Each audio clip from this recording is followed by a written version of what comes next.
Since the military represents the government to the populace, their actions and attitudes can do much to create a favorable image of that government in the minds of the people. A soldier's attitude goes a long way toward implementing an effective military PsyOp program.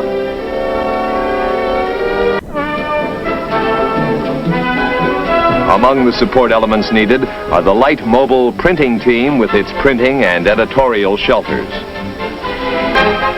Also needed is a radio team to support existing radio stations, particularly in the back country. An audiovisual vehicle will help to increase the effectiveness of face-to-face communications. And a loudspeaker team will support tactical operations.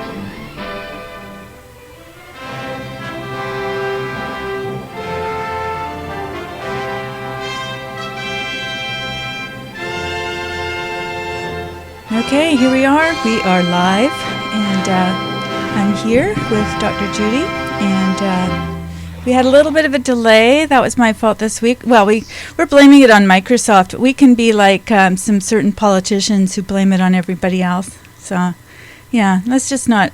That's the modern culture, isn't it? That's right. Yeah, let's not just. my job. No. I think you asked about that bridge that fell down in the boom. I did, and this is the first time we've talked about it, so people know. And while you're telling me about it, I'm just going to bring up the screen. I was just tied in with that same thing. It's like not my job.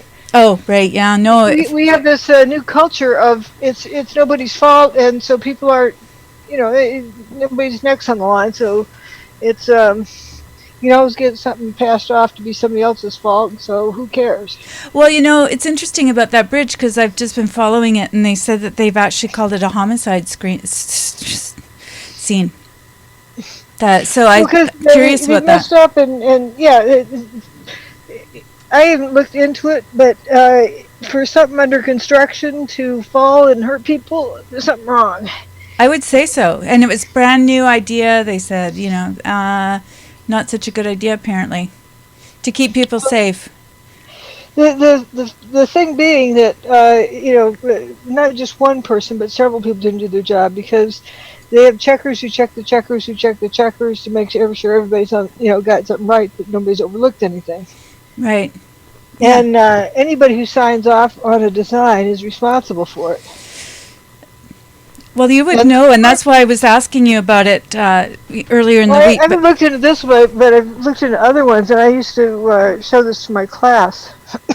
The one in Kansas City, the Hyatt Regency, I think, the walkway, and some people died with that one. They're having a party, and people were standing on it, and down it went.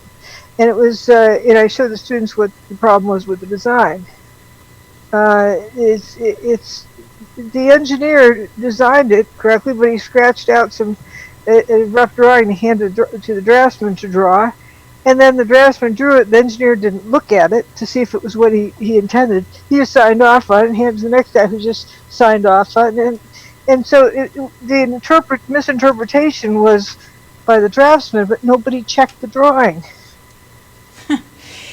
It seems like that's kind of the job of there's the engineer, I suppose, is the one that actually has to sign off on it. Here's the punchline that I would always present this story and the gory pictures that go with it of what happened, is that every engineer who signed off on it and the company were banned from practicing engineering in that state for the rest of their life. Right. Yeah. Well, I'm going to put it up. The company, of course, was put out of business, but the engineers who were employed by that company had nothing to do with it. They got to get employed elsewhere, but the company got shut down, and every engineer who signed off on it lost their license to practice in that state forever. And that's how it should be. I mean, that's why you go to school and why you get your license. It's a different level of responsibility. And I used to impress upon students why you need to have neat and organized work and, annotate whatever you're doing on the way down. And I give this example of, there's nice, neat homework and then this scratch, messy thing that you can't really understand what. I said, okay, an engineer designs a bridge and the construction company builds it. The bridge falls down. You can't argue it back up. It's down. But, hey, it's America. You argue about whose fault it is. So you go into court, and I hold up the two papers side by side. So you show this one to the jury, this nice, neat one. No, they're going to go after whoever did the messy one. Ah. So it doesn't matter if that's how I impressed upon them to just get in the habit, and so you'll always, do it correctly. You want to be able to have everything neat and organized and annotated so anyone can follow your work through. They can't, you're the one who's going to get sued. Right. So I guess ideally it's that you don't want to ever end up in that position in the first place, but barring Right. that, when you do, that's the scary thing about belonging to an organization too, or I mean a group, like if you're in a firm of engineers. Well, you have different people who check your work and you check their work. So that it's not just one roll of the dice for you. It's like the guy who checks the work, that job's even more important. Well, I'm just looking at this on the screen, by the way, and it says crack on Florida Bridge was discussed in meeting hours before collapse. That's the first I've heard of that. I just brought that up on the screen, and that's from a local paper. Oh, no, it's from the New York Times, so I would say that that's probably verifiable, or at least it's... well, it could be, who knows nowadays, but... we don't, but I'm just saying it's the closest I can get to reality. But it's clearly, with all the regulations we have nowadays, there's checkers who check the checkers who check the checkers in the drawings and in the construction work and pouring concrete, whatever they're doing. Mm-hmm.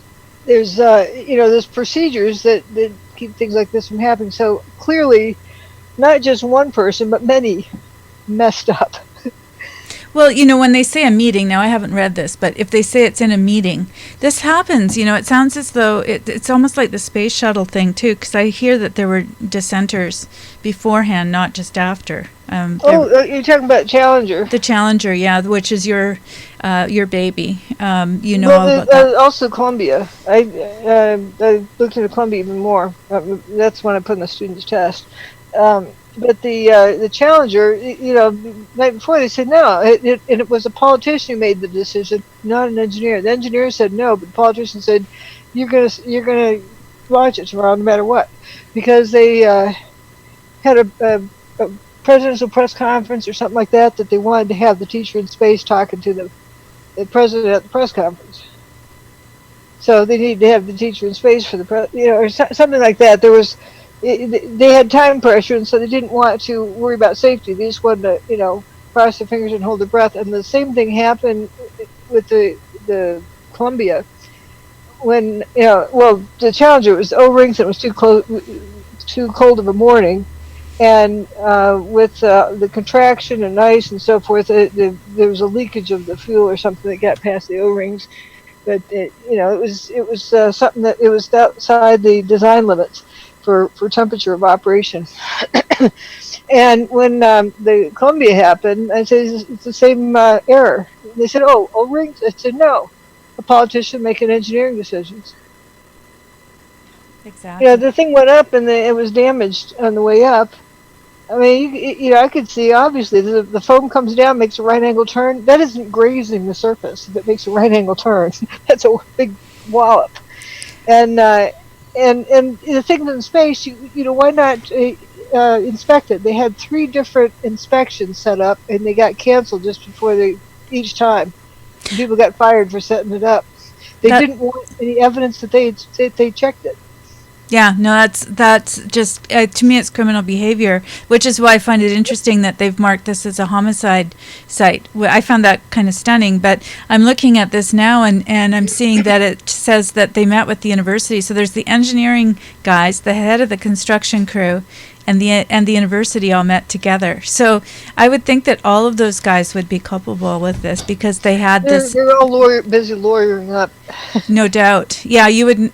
So when you were teaching engineering, did you need to go into this, like the legalities of becoming an engineer? Was that part of the course? Or there wasn't so much it, but it was. That's what happens and it's so important to document your work. And if you I learned engineering statics like boot camp. Do this, and this, and it may seem silly. The problem's so simple. You just want like 2 + 2 is 4. Then you got to do your problem statement, and then what's being asked, and then draw a line across the page, and then how you're going about it, and annotate your work. But you get in the habit of doing it, and the problem sort of solves itself. Because it helps you think it out too. By here's the problem statement, here's what is known about the values that are known, and then here's what you're supposed to find, and then here's so you do this, and then you annotate it all the way through. And if you do this every time, including up in the corner, this is page 1 of 5, and this is 2 of 5, and 3 of 5, and your name goes here, and your course number there, and the date there, along the top. If you're always in the habit of doing that, then it gets done automatically. It just becomes routine. Well, this is a really interesting point because I've always, I don't know if people know what the word pedantic means, but I like it. And I used to live on Peden Lane, so we were all a bunch of pedants there, but that just means you do things by the book. It means teacher, but it just, that would be pedantic, getting people to do it the same way every time. And I tend to be that way myself, and people have a hard time with that these days. Like, okay, well, as long as you get it done. If I've heard that once, I've heard it a million times. Yeah, 2 plus 2 is approximately 4. Who cares? That's like just, yeah. I don't even not write down the problem statement. Just say 4 is the answer. And make it fun. Make it fun. Don't bog people down with all this boring stuff. Make it fun. These are all the things that I hear. Just being a mom and being also working with kids myself. But you're making them work, and you want to make it fun, so they want to be there. And I'm thinking. Well, actually, I had started having students come in. I was very, very adamant about you do it this way, and part of the course packet on the first day of classes, here's what you're going to get points off for, and here's the example of a good one and a bad one. And students thought it was dumb. It's just like busy work.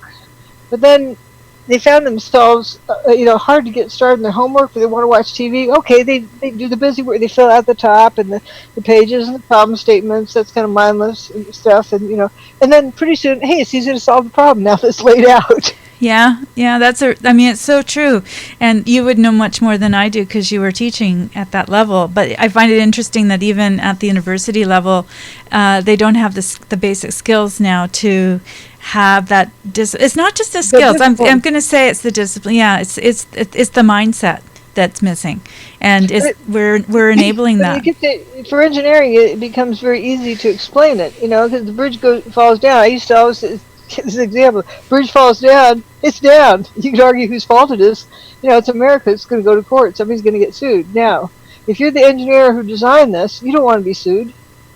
So you have this nice, neat, and tidy sheet. Then the construction company, whatever, they have little scraps of paper they're stapling together and whatnot. Who's the jury going to hang? I put it that way. So it's so important. If everything is documented, neat and tidy, and there's no gaps, that's the safest you can be for designing something. Miles is saying that the NTSB investigator said that he was told the future tower and cables were only for cosmetics, and he says, "What the heck? Makes no sense to me that this would be cosmetic." Because I was wondering about that. They said that it was put across, and then the idea was that there was going to be these I guess cables that would hold it up, but apparently like it was a suspension bridge. Yeah, but they put it up and had people driving under it. I don't know if they were walking over it, but they were certainly driving under it. So it was either cosmetic or it was, because what I've heard is that they didn't have that installed yet, and that made me wonder. But now it's like, oh yeah, well, so do you think that's just now they're sidestepping that as well? We didn't really need to have that up? If the bridge is not completed, what are they doing letting people over it or under it? Right. So the first story was that, we hadn't put up these. Exactly. I totally agree with you. And so it sounds like the first story is now being overlaid by the second story, so that we can, use that in court now. That was just cosmetic, because, it would be totally negligent of them to put the bridge up at all if it needed something else. Well, it'd be negligent of them to let people go under it and over it or whatever. If it's, if they're putting the bridge up until it's done, it's closed off for traffic. Well, we wouldn't want to inconvenience people. That's the thing, I suppose. It's like I really think it's a case of this. People are getting dumber and dumber, and they can always blame somebody else or explain it away or argue it back up. And that's the biggest thing about engineering. If the bridge is down, it's down. You can't argue it back up. You can't. It's there. It's physically solved. I mean, there's no ifs, ands, or buts about it. And so much other stuff in our culture is about arguing and putting a spin on it. You can't spin the bridge back up. Mm-hmm. And folks are so used to spinning that they don't know how to be responsible.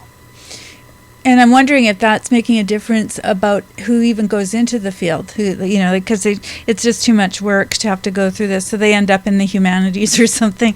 I'm in the humanities, so I'm allowed to say that. They go into it, most undergraduate engineering students who don't go on to get advanced degrees, I'm talking about half of them at least, go into a sales rep as their first job. Ah, well, So they're not really doing engineering. I'm talking about, the ones who just squeak by or whatever. It's they're a sales rep. Uh-huh. They're not really doing real engineering, but they can say they're an engineer and, sell a product. Right, right. But other ones are under other people. But I really have been concerned about this because it's like... the third grader saying, teacher, why did you mark my math problem wrong? 2 + 2 is 7. Well, everyone's entitled to their own opinion. You're prejudiced against me because you don't agree with my opinion. I'm afraid that's where we're headed. Mm-hmm. And with the bridge is down, you can't argue it back up or spin it back up. Right. Yeah. Well, it's that's such a true thing, and it's something that people, I think, when we're talking about all these other subjects, it all ties in, right? It all ties into the like medical stuff. The state of medicine in general is worse now than it was 30 years ago. Mm-hmm. Well, they like to do assembly line work and turn off their brain, and they don't evaluate the patient's condition. They just make an assumption that it's a standard condition. They don't even look at the the chart. Yeah. The x-rays or the blood work or whatever. They just make assumptions and go with it based on the assumptions because it's the fastest way to do it, and then they can go home. The conscientiousness is not there that used to be. That doesn't mean all of them, everyone, but in just about every field, I think it's affected it. Yeah. So now I have put up on, I'm going to put up on the screen the Tacoma Narrows Bridge collapse, just because we're talking about this, and we had mentioned bringing it up a couple of weeks ago, I think, as I recall. Do you remember? But you know about the bridge collapse, of course.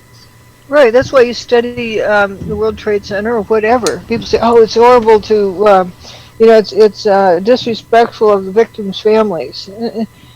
You mean you want us to build another building exactly like it and wait for those people to get killed too? Yeah, it doesn't make sense. You're not in the right profession if you don't want to find out what's wrong. And I was confronted by someone like that with that issue, and I said, well, what about the Tacoma Narrows Bridge?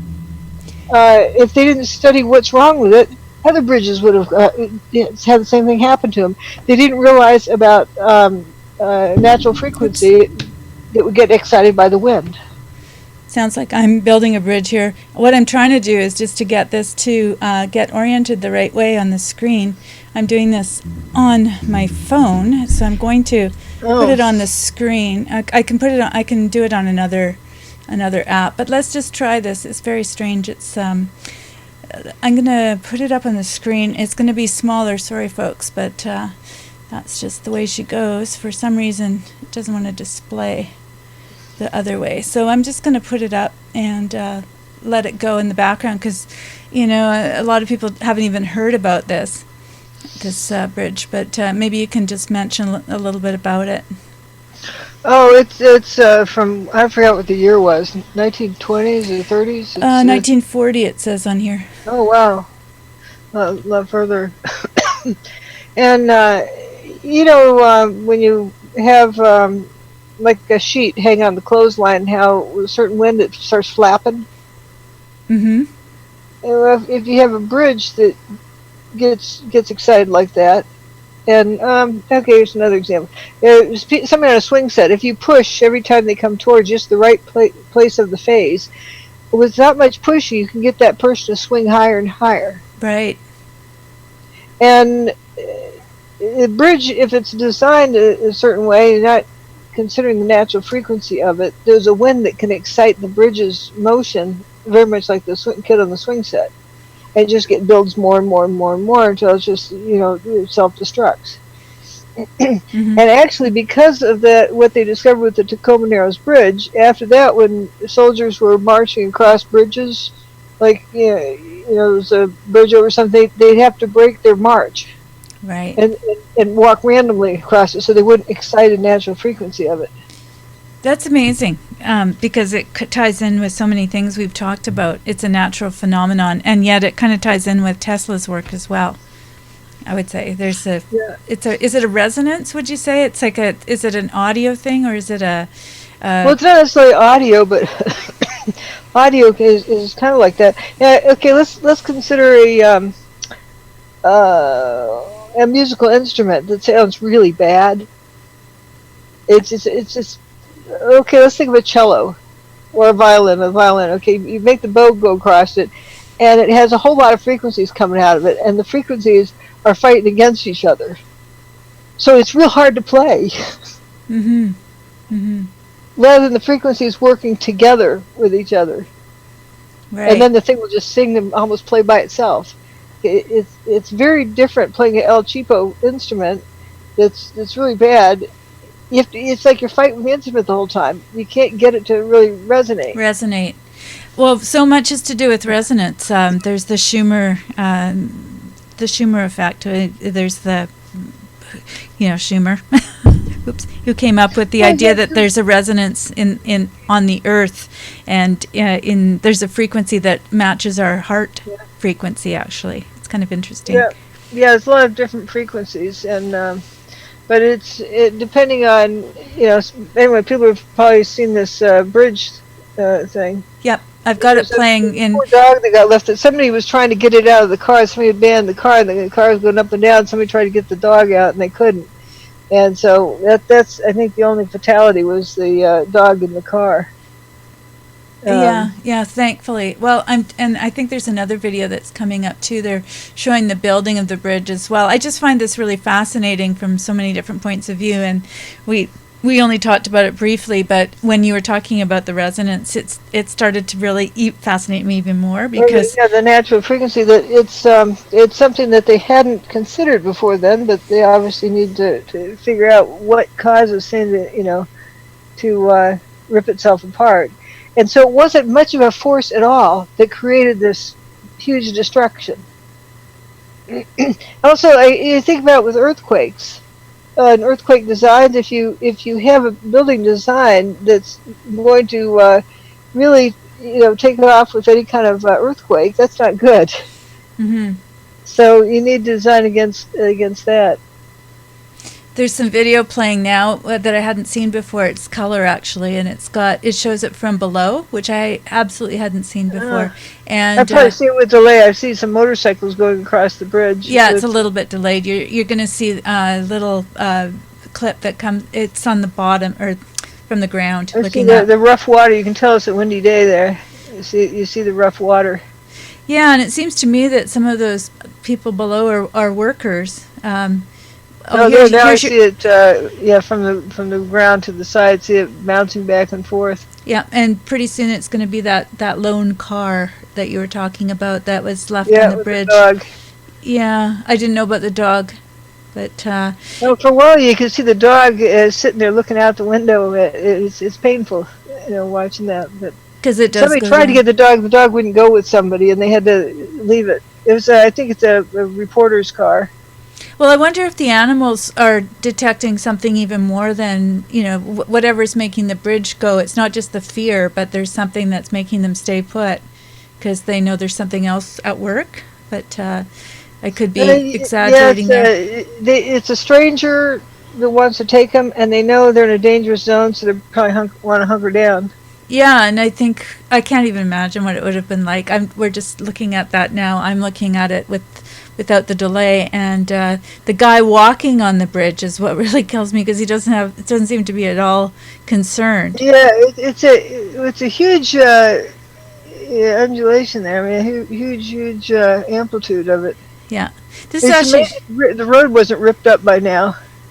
it's good video, because the other one, it's because they've slowed it down a bit, and maybe they've colorized it. I don't know. I've never seen it in color, but I wonder if that guy walking towards was the guy who tried to get the dog out. possibly the car's still there, and now the bridge is going down. Yeah, But he just appears they just leave the doors open and see if the dog wanted to, give the dog a fighting chance. Then. Yeah. But, I don't worry about the dog more than anything. But anyway, natural frequencies can do things. But nowadays, there's no reason the bridge is going to go down. It's not something unforeseeable. It's somebody messed up. Right. Yeah, I haven't even studied that Florida thing, but just you don't have something come apart like that, and there's no reason you should have people under it and over it until the bridge is completely, complete. Yeah. Done. So, I would say with the Tacoma Bridge, these were unforeseen things. They learned Right, from this. because they didn't know about natural Right. frequencies then, but they studied it, and then they figured out they got to watch that kind of thing in the future. Right. Yeah, it's really interesting. I mean, it's a really strange phenomenon. So, does this in any way relate to what happened on 9/11? Do you think? Or do you think that any of these maybe I'm asking you to stretch here or use your. Well, a lot of people like to say that because it's sort of like they like to play the "see what I know" game, but it's in a way it could be on a fine level, but we know these things do occur. Okay, especially when somebody says, "Well, how much energy does it take?" Well, it depends on how it was, what the mechanism was. And the best example I can give for that is you get a glass on a countertop that has water in it. Mm-hmm. Move it across the countertop. If you push on it, it's hard to move. But if the countertop's covered with water, it can hydroplane. And they can, really just zip across, just skate across the surface. Yeah. So you're putting much less force on it, and it moves much more freely because it's on this water layer. So it's that changes the problem so much, and there's other things that can occur that are like that. Mm-hmm. So that's not necessarily resonance; it's just a different mechanism. Right. And so, but there are other things similar to that if you can use a particular field effect, it may have a similar type of thing as the hydroplaning. I'm talking about an analogy. Mm-hmm. Where something normally would be difficult, it becomes easy because of something you didn't know about before, whether it's natural frequency or whatever. Right. There's also the idea that there have been some bridge collapses that have similarities to what happened to the buildings, the World Trade Centers, over the years. But it gets dangerous when you say, "Oh, this looks just like that." And my example for that is, you go to a magic show, and you put a woman in a wooden box on the stage, and the magician cuts it right in half. It looked like he cut her in half. Mm-hmm. But gosh, she's alive at the end. So how'd that happen? So obviously he didn't cut her in half. So it because it looks like doesn't mean it always is. Mm-hmm. And as more and more people talk about this new world of not having conscientiousness or rigorous routines about things. People want to just jump to the answer, and they don't want to understand the details. They just want to guess at an answer. Yeah, it looks like, so therefore it is. Yeah. And you're going to get into big problems with that. Mm-hmm. It's difficult. The amount of people who email me doing that is incredible. So they jumping to conclusions or just right. They have no idea what they're talking about. It's just like I know this buzzword, and looks something like that. So therefore, it is, and they're all ready with their theory. Oh yeah, sounds like you would get that all the time. It's bad enough when you're doing a show like this or other shows, and not like this because we have a bright audience here. But you'll put up. But the bad part is they don't know enough to know they don't know, because their life has been built on guesswork, I guess, or just assumptions and jumping to conclusions. Right. And that's what we're getting more and more of in our society here. You know what's bugging me a lot these days is, and I'm growing impatient about it, is people that say, I've studied that for years.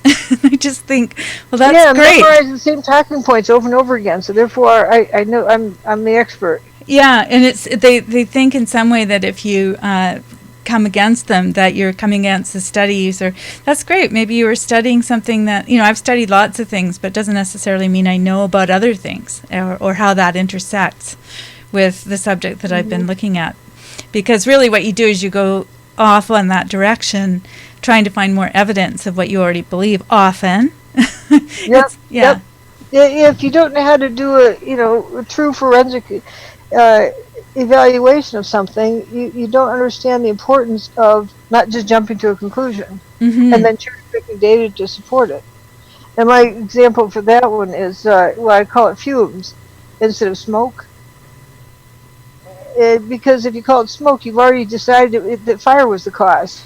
Right.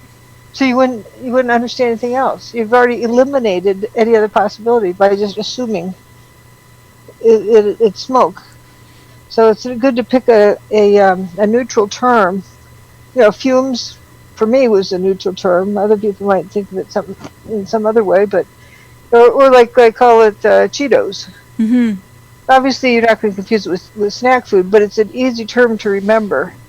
And it's some glowing thing that's sort of that shape, and it's sitting on a piece of paper, so it's not hot because the paper's not burning. So it's a peculiar phenomenon. So identifying things that way, but if you immediately assume what it is, you're biasing your answers, and so you're not really evaluating what it is. You know what happened. You're evaluating your imagined story. Right. So again, you need to. So for instance, say there's somebody in the audience that has gone out and done a lot of research on, say, 9/11. That's a big subject. But they think they have. Well, it's a big subject too, and I would say what part of my first question is what part of 9/11, and how much, what did you learn? I guess is the thing.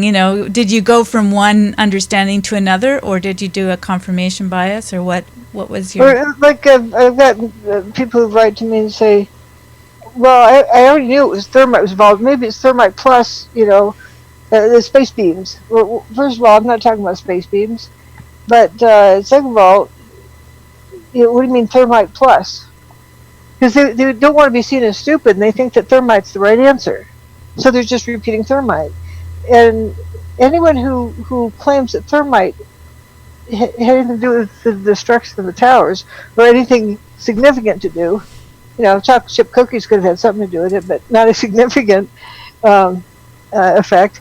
But they don't understand what they're talking about because they don't know what thermite even is. Right. They've been had. If anyone who says that thermite was responsible for what happened to buildings, is what they are is telling you that they're a gullible idiot. Tell me what you really think. yeah.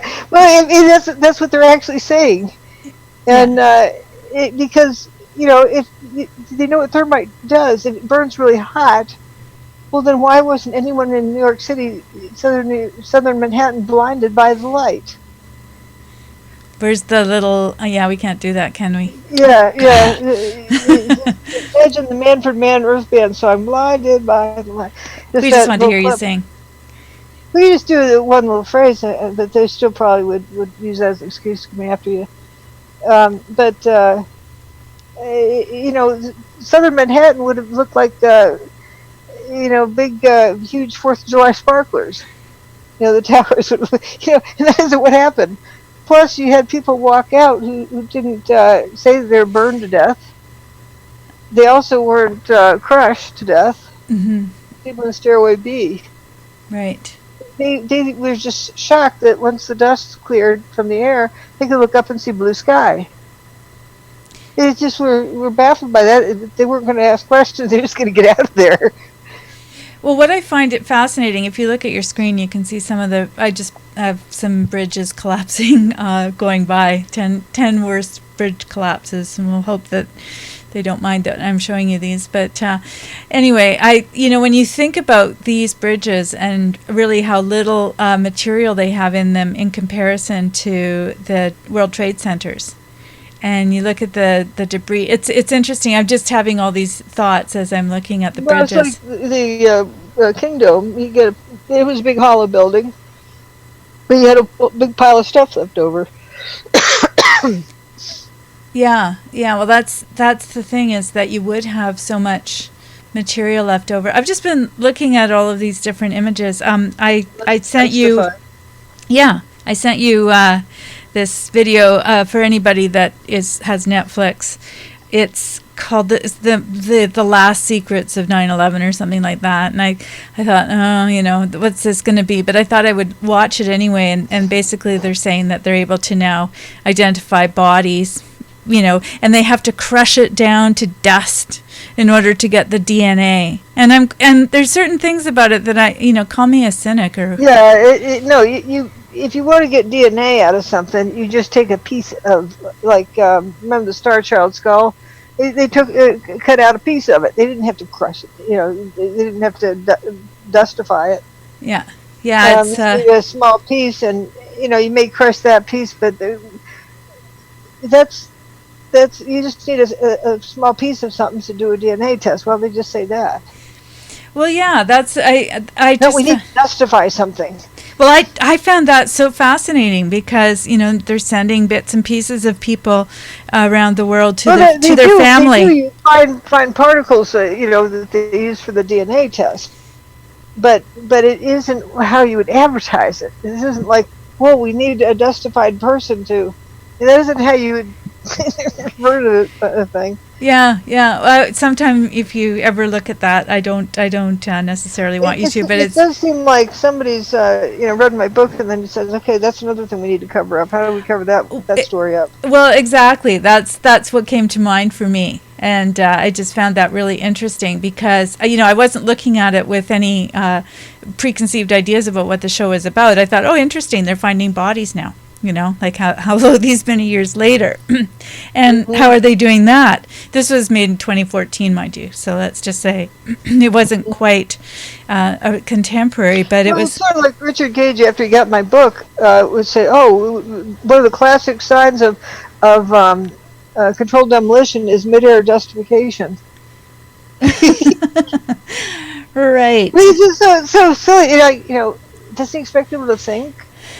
But one of the hallmarks of thermite is they won't ever commit to is thermite you're talking about an explosive or is it incendiary? Did it cook the thing? Cause heat? Is that what caused the destruction, or did it explode it? Kinetic energy. Right. But they want it to be a catch-all. It can do anything. Whenever they need it to do anything. It can do anything. And then how did they get rid of all the rubble? I guess that's the thing that I'm noticing with the, where did those towers go? Because it was all the thermite. Right. So, there's it's magic. It can do anything you need it to do. Yep. Yeah, it's a funny thing, isn't it? So when we start to watch some of these other movies, when we've got your book in front of us and we're looking at it and going, okay, so there's dust. And unfortunately, that means that the people are dust. And so, I don't want to dwell on that, but I just think that it's important to recognize the recovered in my book is the amount of bodies that they had identified, or body parts, or people that had been identified. Let's say they had a finger or something they found, and they could do a DNA test on it. But if you have just a pile of dust in the street, you aren't going to be, identifying that as a particular person. Well, that's what I find really sad about this, because they were interviewing the family members and they were saying, right in here in this little bag, we have James's, they said this was from his femur, and this is a piece of his femur. And I'm just going, I feel psyoped, because I'm so naive. Let me finish this, Sorry. this part. Yeah. So in my book, I cover this as, there's the ones that they had some piece of, and they could, do a match with DNA.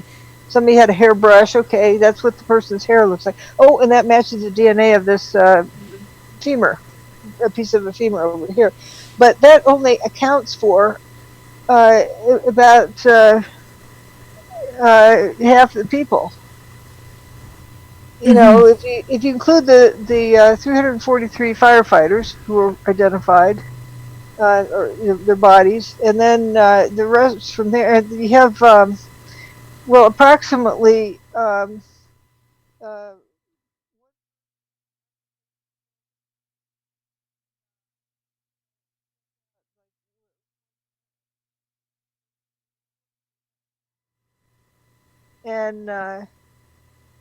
anyway, I have it in the book that it adds up to about 1,200 people you'd expect out the windows, or whatever you want to call that, plus the 343 firefighters. Now we're up to 1,543. Mm-hmm. And then they found little pieces here and there, approximately 1,600 people identified through DNA and whatever else. But that leaves another, almost equal amount that are not identified at all. Right. So that's where I was suggesting that the people who went out the windows are ones that they had enough left for DNA. Yeah, that was another thing they said, that they were able to identify someone who was found in the Bankers Trust. And they said that, how did that happen? Oh, it was when they showed, when the initial, when it was dustifying, they said they were blown out the window over to Bankers Trust.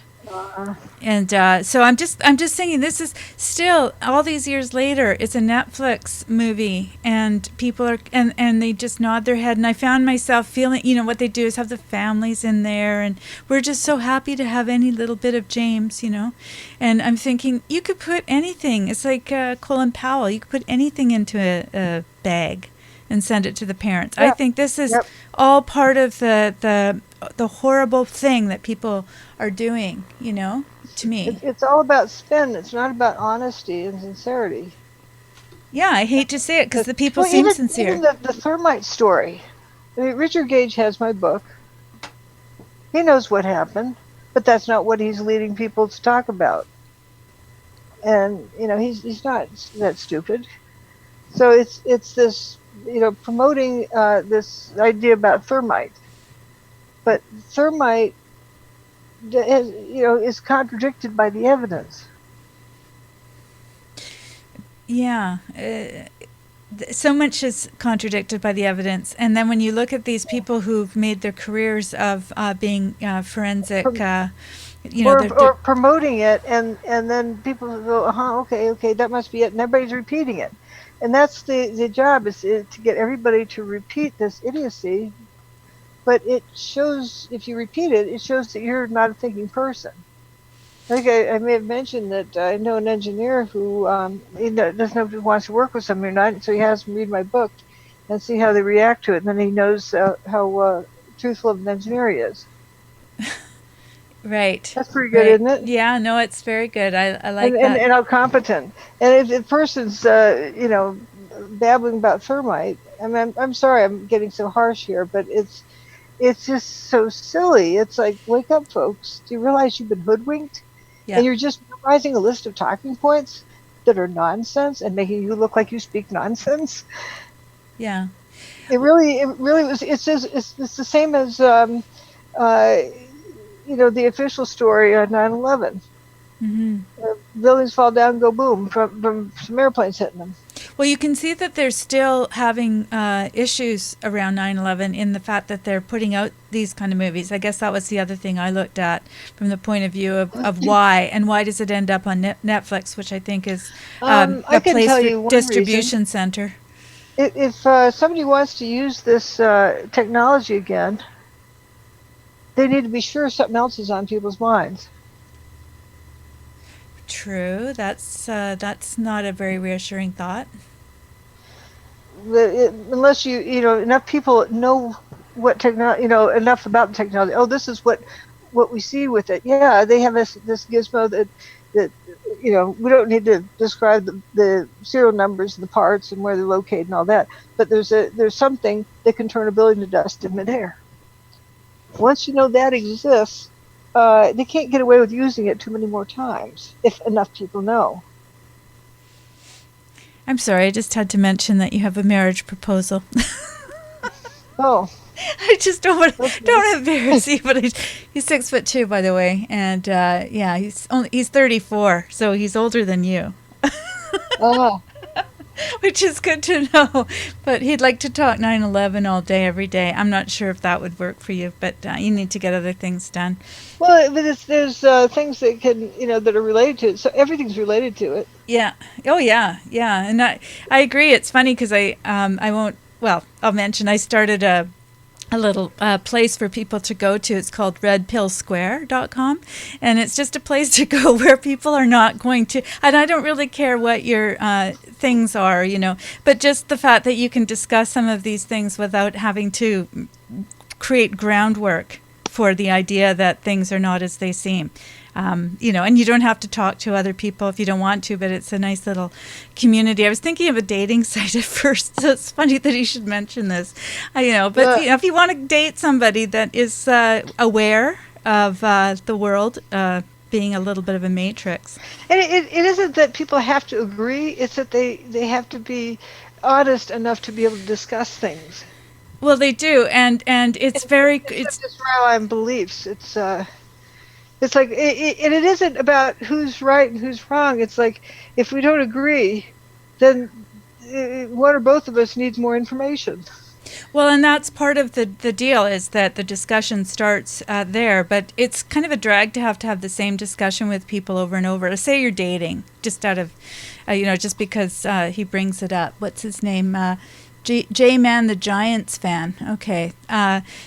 He's probably in that mode, and so it's very difficult to find people that you can have a discussion with other than entertainment and that sort of thing when you're first dating. And it's like, okay, the first thing you have to do, and it's going to turn people off, I suppose, is say, what do you do? What do you do? Or they're going to talk about movies or whatever, and every time you're going to go, I don't want to talk about that. I don't want to talk about that. I don't want to talk about. If you do, you have a different perspective of it now.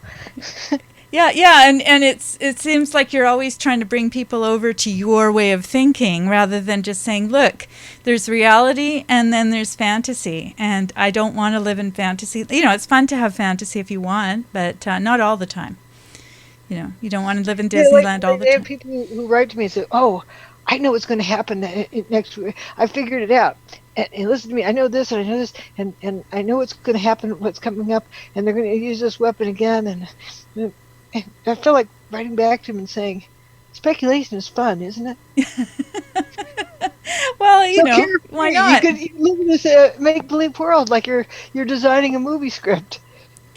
Well, that's it, and that's what the world is like for people. I just feel for people that are sort of awoken, for lack of a better word, and who are having to constantly go over the same thing. Because I don't have to do that. I can just, hang out and do my show. And but if you're out there in the world working with people all the time, it must be a huge strain.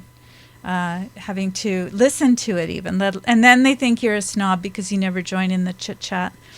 It's a difficult. You don't have anybody else you can share your own chit chat with about, like the business people worrying about North Korea firing a nuke.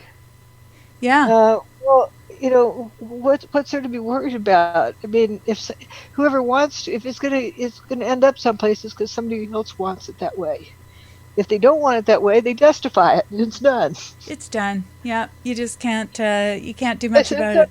When you have that perspective, and here's everybody worried about a nuke in North Korea, and they're going to shoot a nuke, or aren't they going to shoot a nuke? And like, well, either somebody does it, or they wants it to happen to the U.S., or they don't. Somebody in charge. So yeah, and that's a nice segue too. They could justify as you're walking down the street. I was chatting with a friend of mine about the umbrellas that they used to have, where they could just poke somebody when they were walking in London. And he's British, so of course he said, yeah, those were the Russian spies. Of course, they couldn't possibly be the British spies. But it's this big storyline, the Russians, as though we're talking about, spy novels from the 50s. I like the way you rolled your R. That was good. That was a good impression. And you get somebody with a Russian accent, and he must be believable. Natasha, and what's his Rocky and Bullwinkle? That's what it reminds me of. Oh, okay, but it was always about the Russian spies and that I think that's why they're doing this business with Trump colluding. Except I think it was more projection about who else was colluding. But it hams it up. It makes it sound like, oh yeah, because everybody's learned that in the spy novels it's the big bad Russians. It is. It's always the Russian.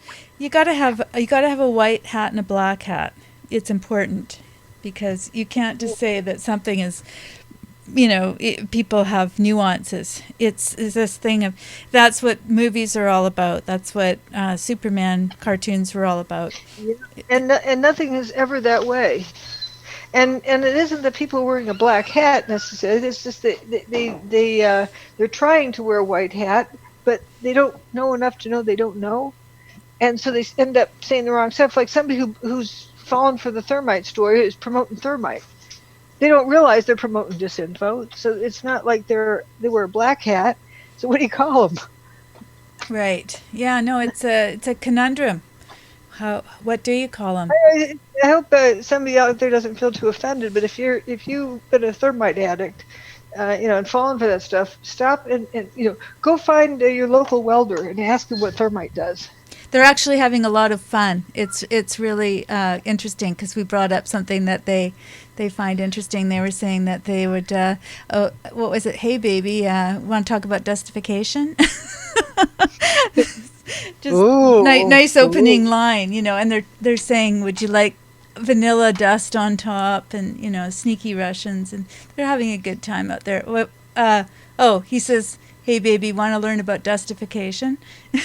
Yeah, it's not exactly an opening line to especially if you're a guy. For some reason, I think that it would be more difficult because you're always sort of catering to the girl. I don't know. I haven't been a guy dating. But you're supposed to be trying to impress her. See how bright your feathers are. Being colorful. But the thing about 9/11, once you understand it, it isn't just about getting the answer. So much of our school system trains people, that's all it's about, is about getting the answer. No, it's about understanding the process. The more you understand, the very answer becomes immaterial. You realize how easy it is to hoodwink people by the masses. Right.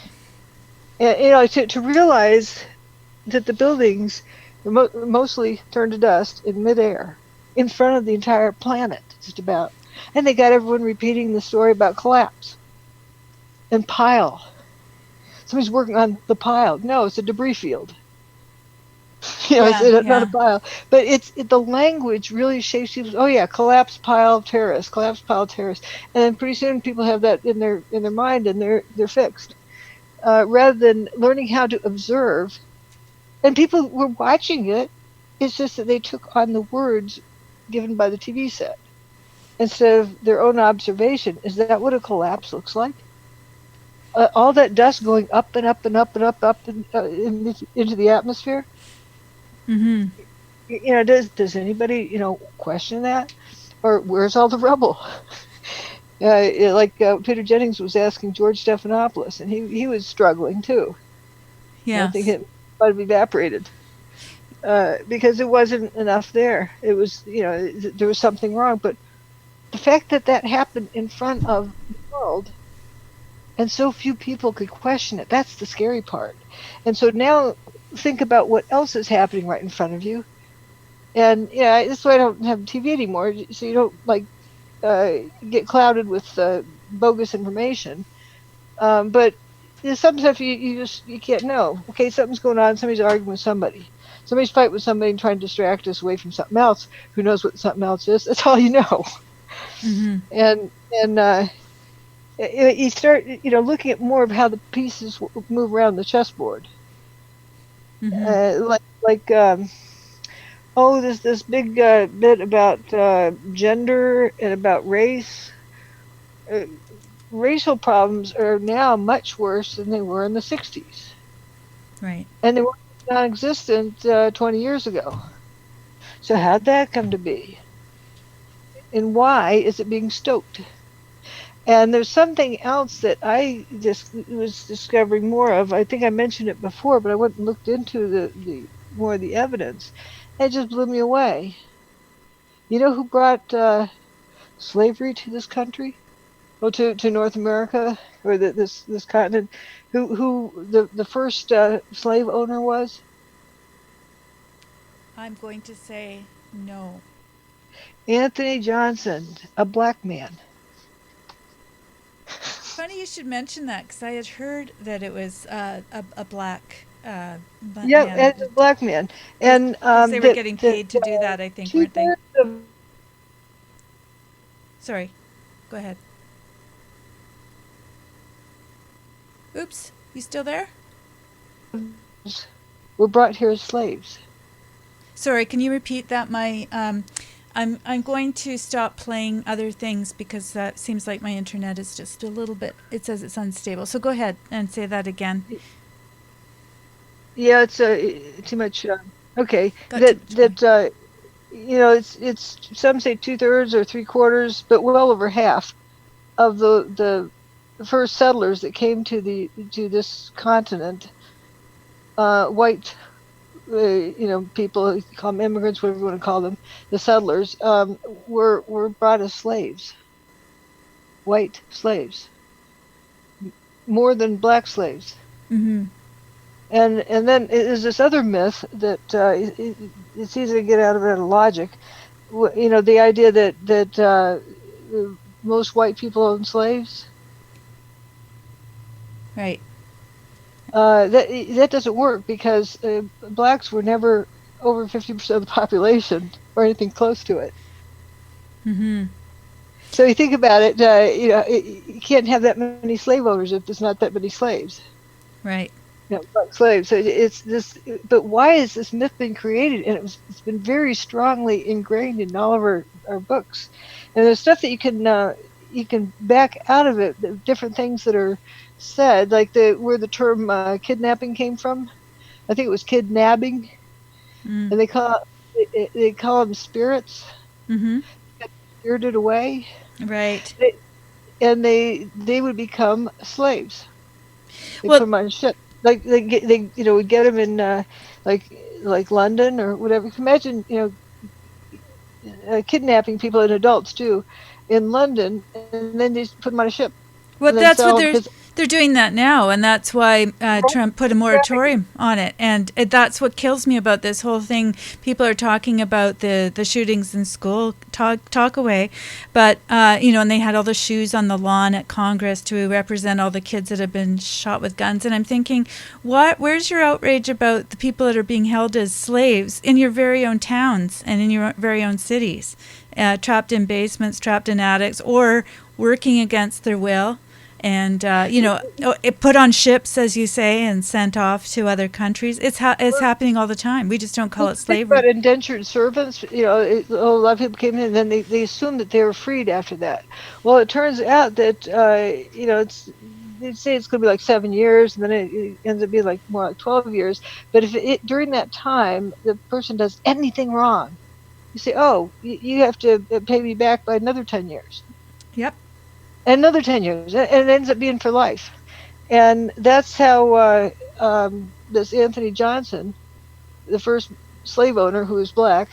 His was supposed to be an indentured servant that got more and more time put on. And they actually went to court, and it was determined in court that he could have that slave for life. That's why he became the first slave. But the kidnapping industry was very lucrative. It still is. Yep. And but to know that not most of the, but like 2/3, 3/4, a large number of the white settlers came here as slaves, against their will or got hoodwinked. Mm-hmm. Saying an indentured servant, but then they became a slave. And there's some slave owners that had both white and black, but it appears that there was more white slaves than black slaves. Yeah. And so why big thing about putting a chip on somebody's shoulder who's black? Mm-hmm. Here, like, the Moors had white slaves. Right. Yeah, well, and white slavery in Ireland, and a lot of the Irish that came over here were escaping slavery, and there's. Well, most of the Irish there's also the penal colony business that, and I guess in 1776 they had to put an end to shipping the prisoners here. Well, they're shipping them to Pitcairn Island, as I understand it, and they end up having to move to Australia after that, after 1776. Well, Pitcairn is off of Australia, but that's why Australia was always considered to be the land of the bad guys. But they still do that, which is kind of interesting. When they have immigrants come who are refugees from any other country, they don't turn them away, but they send them. It's not funny, but I think it's a good idea. They send them to this island, and they say, "Great, you can set up your own. We'll give you some." Basics, electricity and water and that sort of thing. You guys can set up your own communities, and they don't make them starve or anything, but they don't make them part of the society. And it's a very old tradition that you had to sort of earn your way into being part of society. Which, take it or leave it, that's how they do it. Yeah, but like the early 1600s is that was when it really things started getting cranked up, and and those in England earn a lot of money by kidnapping lots, and then selling them to the guy at the ship, and they load them up. But the bottom line is, whether they're black or white, and I think a lot of those became the poor white that were thought of as rednecks. Mm-hmm. Mm-hmm. But they had to work in the fields. They got rednecks. Yeah. Apparently. But there's a lot of research that folks have got into, and then talk about having a gun to your head. Thou shalt not upset the apple cart. But what's wrong with determining what was? But because it seems like there's this deliberate need to have a whole class of victimhood that has resentment, and it's been designed in fictitiously or artificially.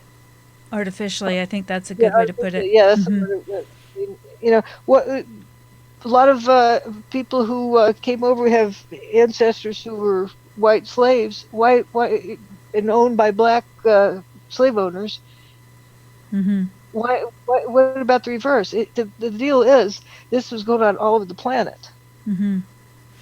Yeah, slaves, all different mix and matches, and it wasn't thought of as that horrible then. It was like just a way of life that the higher ups, would hire. Like what are servants for at for the king? They have servants. I'm talking about years ago. They were it was a type of slavery, wasn't it? Well, of course, I would go on to say that we're living, in a kind of slavery at this point anyway, because income tax, for instance, is not something that was ever thought of by the founding fathers or anybody that started the new world. It was put onto us, and the Federal Reserve and all these different things that people will just live under. And they don't ask any questions, or they'll even encourage. They'll say, "Oh, you have to pay your taxes. And you do. That is true. But it was not, the history isn't there. And the taxes keep going up, and because somebody else is spending your money. Yes, and they're not accountable for it either. Control over that. Yeah. So I think that when we're talking about accountability, this, has always been something that I've looked at, because, there's some weird number of $1 trillion that are missing and unaccounted for in the government by their own admission. And yet, if you don't do your taxes and you put them in late, or you don't account properly, then you can be put in jail. So, I mean, when you've got that kind of system going on, then of course you're going to see people trying to get around it somehow. And also, like the white slaves, it's thought that they may have even had much more abuse. I mean, they'd get beaten and so forth, and they usually wouldn't live more than a year because they were just so beat upon. Well, because if you use up your slave, you destroy your slave. It's always another one coming on the next ship. Yeah, and I would say that in our world now, it's usually the more attractive, like the young blonde girls, that they get owned.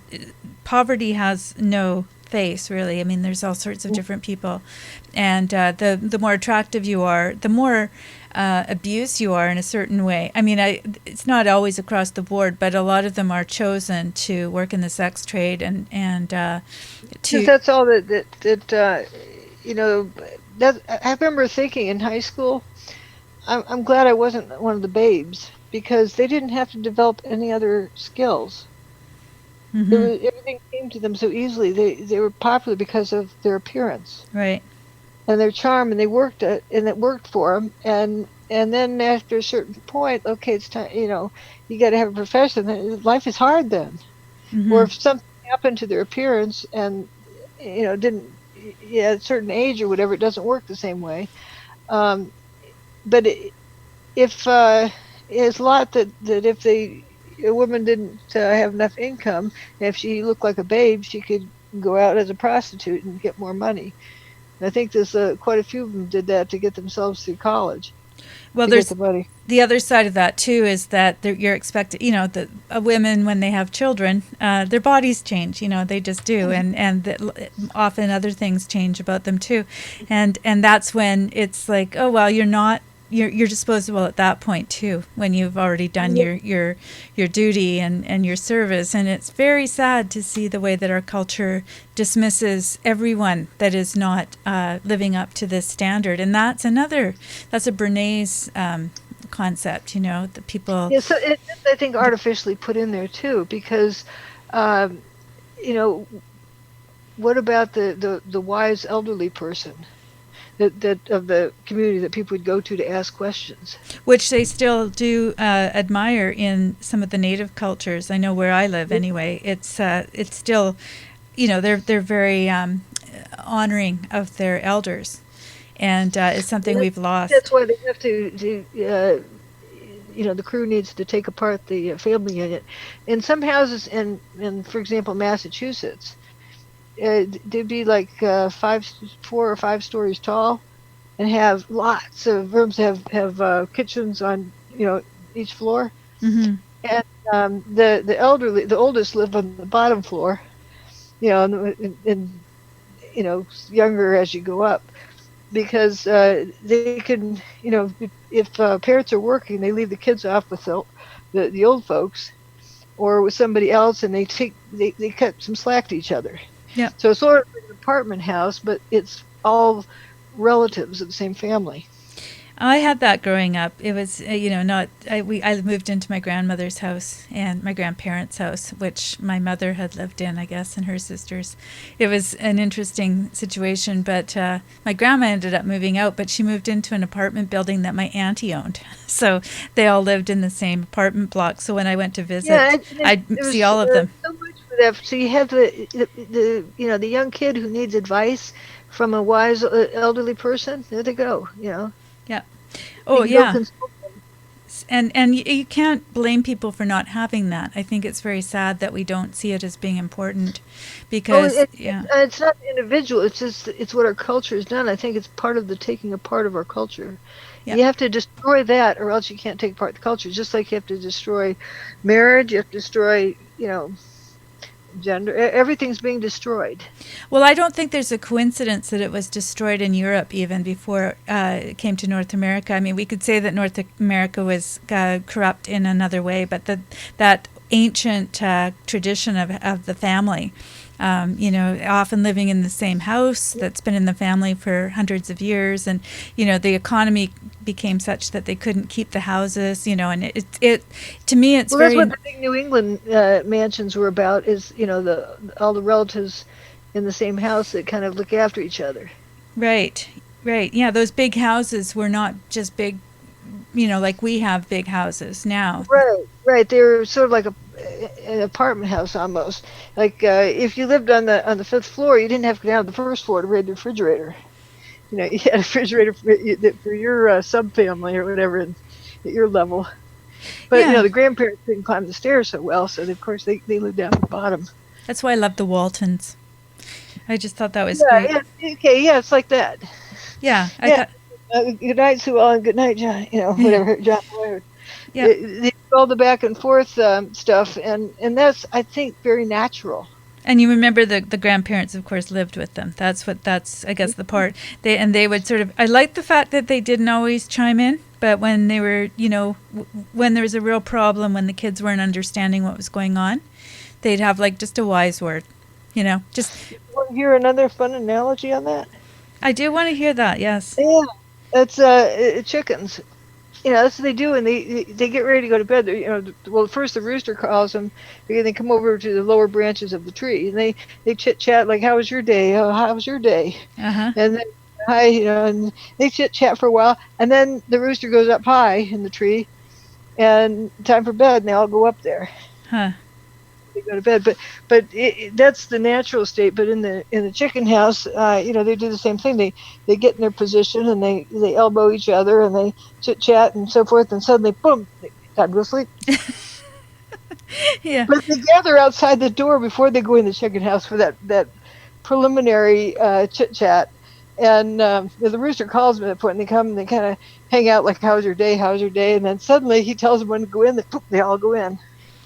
Wow, just sort of like how the husbands told the wives how to vote. It's very much like the Waltons. That's why I say I think there's got to be a natural thing in there, because it's gathering people up and keeping a family together by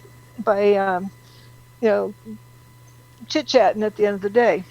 Yeah, and I think that's the natural thing, and yet it's not as though they don't have any problems. Clearly, they have problems that are important in the world that they were living in, and they were living in a difficult time too. But we need that, and I wonder if it isn't that people are just overwhelmed, and there's no choice.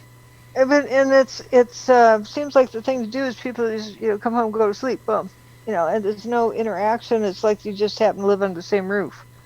Or worse than that, they turn on the black box and get a little bit more sedated. On the TV set, yeah. That's my biggest concern is, it's very difficult to get people to turn off the black box. I had a TV when the kids were young, but we didn't have cable. Once in a while we did, but that's why I didn't see 9/11. We didn't have cable. My daughter heard on the radio, and she came in and told me about it. But I had to envision what had happened. I'm seeing a plane sticking in a building. It's really interesting because I had no concept of what was going on. Based on what you heard, you formulated an erroneous picture. Not only that, but you figure, it's whoever told you. So I keep seeing this, when she came into the bedroom, because I live on the Pacific coast, and so this was quite early in the morning that it happened. And she came running into the bedroom. So I always have this thing attached to that, sort of like, where were you when JFK died? And, you have this emotional attachment to it as well. So but that's a good thing about family too. But anyway, the black box, the idiot box, as my dad used to call it, the one-eyed monster. That was my favorite one. Yeah, but it keeps families from talking with each other. It does, and now it's all of our other gadgets as well. But there's still the TV element, which I find really stunning, because at least with I'm I can't even say at least, but with the internet, you are interacting sometimes. Whether it's Facebook, like TV, you just sit there and watch this thing that's telling you what to think and what to do. Yeah, it's and you can't just exchange messages. Even like Skype's changed. I just realized something else with it, and I didn't know what that was, and I just been ignoring it, and I'll keep ignoring it.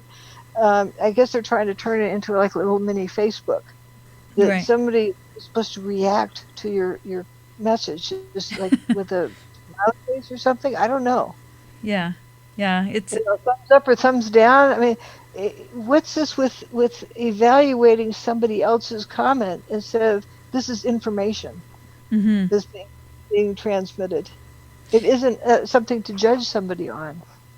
Well, it's all part of this thing of wanting to use certain technologies, but it's their way of advertising one over another. This one's far more friendly. But think of the psychology of that. It isn't listening to the information that somebody's packaged up for you. It's, I'm better than they are so I can evaluate them. I can judge them. That's my role, to judge everybody else. What does that do to our culture? Oh, it's all every single thing. I sometimes feel like I'm going overboard. This is the red pill square part. It's because it is such an integral part of the way that you think. But you need to look at everything as though it's demanding something of you, or it's trying to pull you in a certain direction. That's what I thought. It was like I just don't want to do it. I don't want to do it. And if you are a free thinker, not going to do it. You're not going to do it.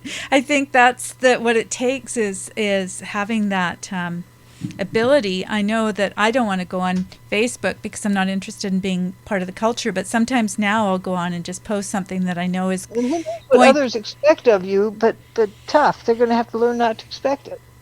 Yeah, they're getting another. I'm actually on Gab. I'll just give Gab a little advertisement here because it's not. They're not owned. It's just a small little company that's decided to do this, and he's very responsive. But you're allowed to basically say what you want. You're not going to get kicked off. You have to deal with the fact that it's a place where people say what they want. Though, and that's what free speech is about, though. We have to acknowledge. This is trying to, those who want to try to control somebody else with it, you don't want to mess with them, and you walk the other way.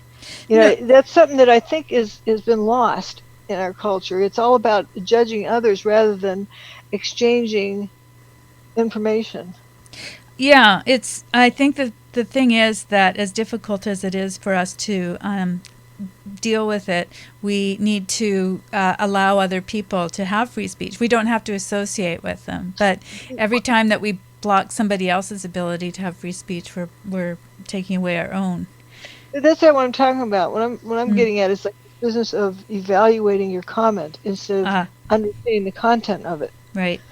The number one priority should be you just transmitted some information to me. Not how am I going to judge you for that message? Mm-hmm.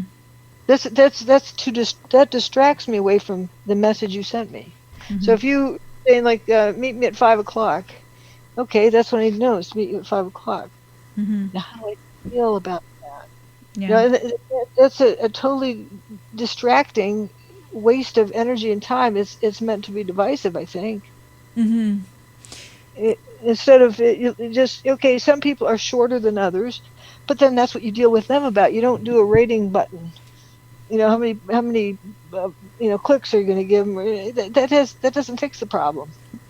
No, if somebody's too short, you figure out how to suggest that here's an easier way to do things. Yeah, or in my case, with all the tall people in my family, I just go, okay, you're tall. Can you get that for me? I just make them work for it. Mm-hmm. I pick things up off the floor. How do you feel about it? Well, my sister was a social worker, and I had these tall nieces, and she used to talk a lot about how do you feel about being tall and that sort of thing. And it was to the point where my niece, who's 6'1", felt so good about being tall that I felt terrible about being short. So if we're going to talk about how we feel, somebody's going to get their nose out of joint when those kind of discussions. I think it's just a matter of not comparing. It's Right, exactly, and that's what these button clicks are just. They're just there to stoke people. yeah, get us comparing. Yeah. Yeah, and it's a way of destroying a culture rather than, we're supposed to meet at the library at 5 o'clock. Okay, I'll be, if I can't meet you then, I just say I can't meet you then.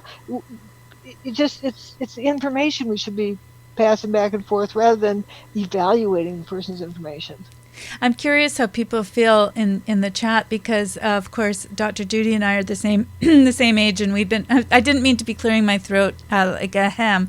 We're of a certain age. I just seem to have something in my throat, but we've been around for a while, and we were taught how to. Or I'll speak for myself. I was taught how to use the phone, how long I was allowed to be on the phone. And basically the phone was this is how you dial, and this is how you let it ring. You let it ring 7 times before you hang up, and all these rules, and then you say what you need to say, and then you get off the phone. It was meant as a communication device, and I think now in the generations that I'm going to say that there's some people in the audience that are generationally quite a bit younger, and the phone is just kind of it's an extension. Occupy.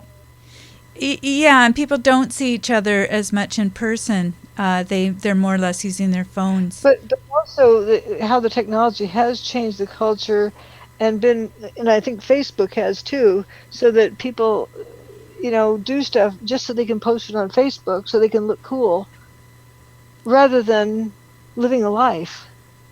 It's like a performance game that's sort of an artificial world in a way.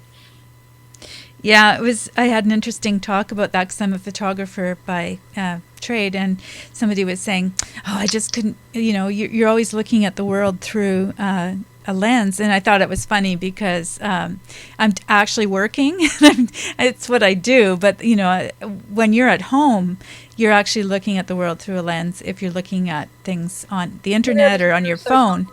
I actually interact with people the rest of the time, but I thought it was interesting because we are very judgmental of one another. I had to explain to them that was my job. You do have to kind of look through the lens to get the picture, but a lot of people are looking at everything through their phones. They go to their kids' school concert and they're filming it, looking at it through their phones. They're not instead of enjoying the concert. Yeah, they just can't see things in real life, in real time. It has to, and then they're sharing it. So, and here I am. I mean, I'm a live streamer. I think it's great to be able to share certain things at a distance. But when you make it a lifestyle and you're not interacting anymore, it's very sad. And it's been turned into that so that people are not interacting with people. It's this. They're sort of like Hollywood actresses or something. It's a fictitious world. They're acting through a part instead of they actually are themselves. So how do you think that plays into the issues that we talk about here in terms of how people see the world? I mean, even being able to talk to somebody about your book, for instance.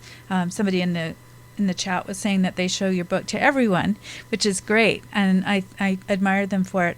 I took it to somebody's house, and I just started talking about it, and they said they weren't even going to look at it. They weren't even going to pick it up. And we're good friends. I'm curious, why weren't they going to pick it up? Yeah, and that becomes a problem because it's the first time I've seen that person for a long time, and I want to have a relationship with them, and yet I think we've created a world that is very adversarial. How about if instead of showing them the book, you showed them, they don't do wallets anymore, they do it on cell phones, I guess, pictures of your grandkids or your new dog or something like that. If they're interested in you as a friend, they'd be interested in what you were showing them. That's a good point. Yeah. And that's just what friends do. But until they've learned to judge, and now this judgmental thing, I think, gets in the way.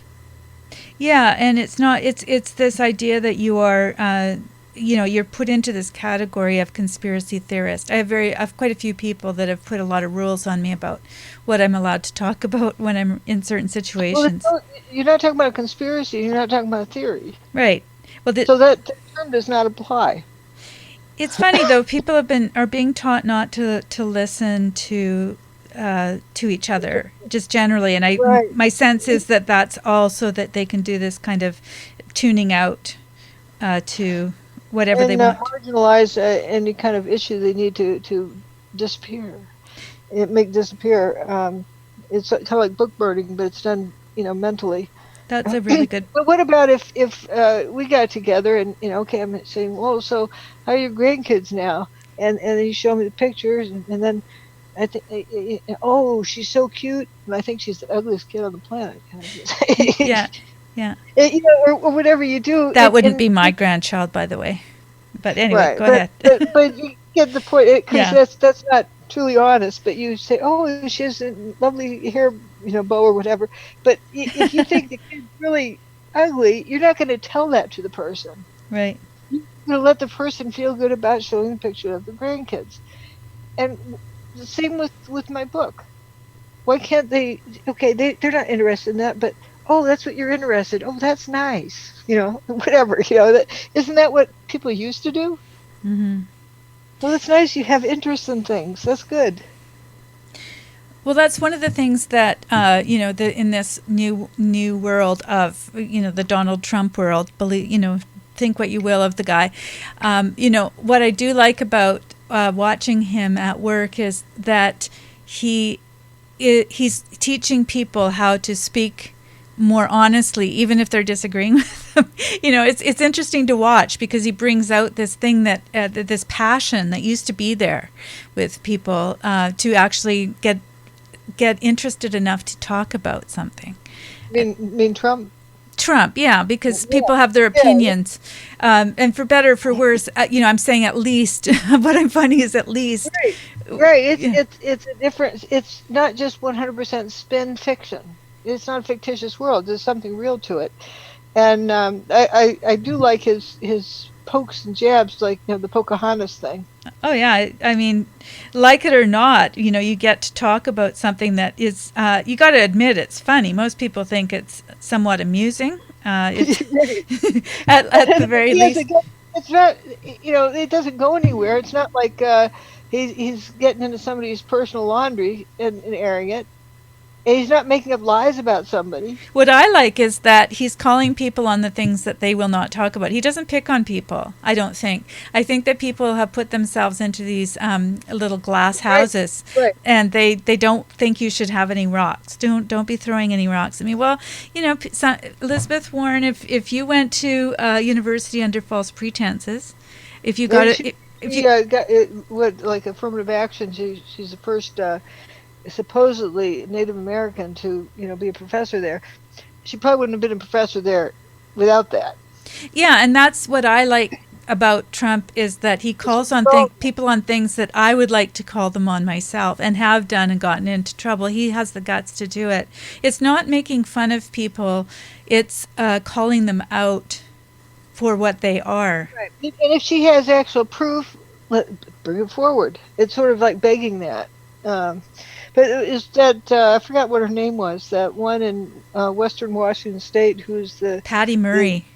The head of the NAACP, who said she identified as black. Oh, right, and she's not a politician then. Dyed her hair and curled it, and tried to pretend that she was a black person. Yeah. Well, if you feel black, then you don't really need to do that, though, because I just find it ironic because, You did hear about that, didn't you? Oh, I heard about it. I thought we were still talking about politicians. I forgot what her name was, I think. I just forgot what her name was. But it's still, if it's a thing that someone's promoting, we're not, digging into what they said to their best friend in 7th grade. Well, that's the distinction.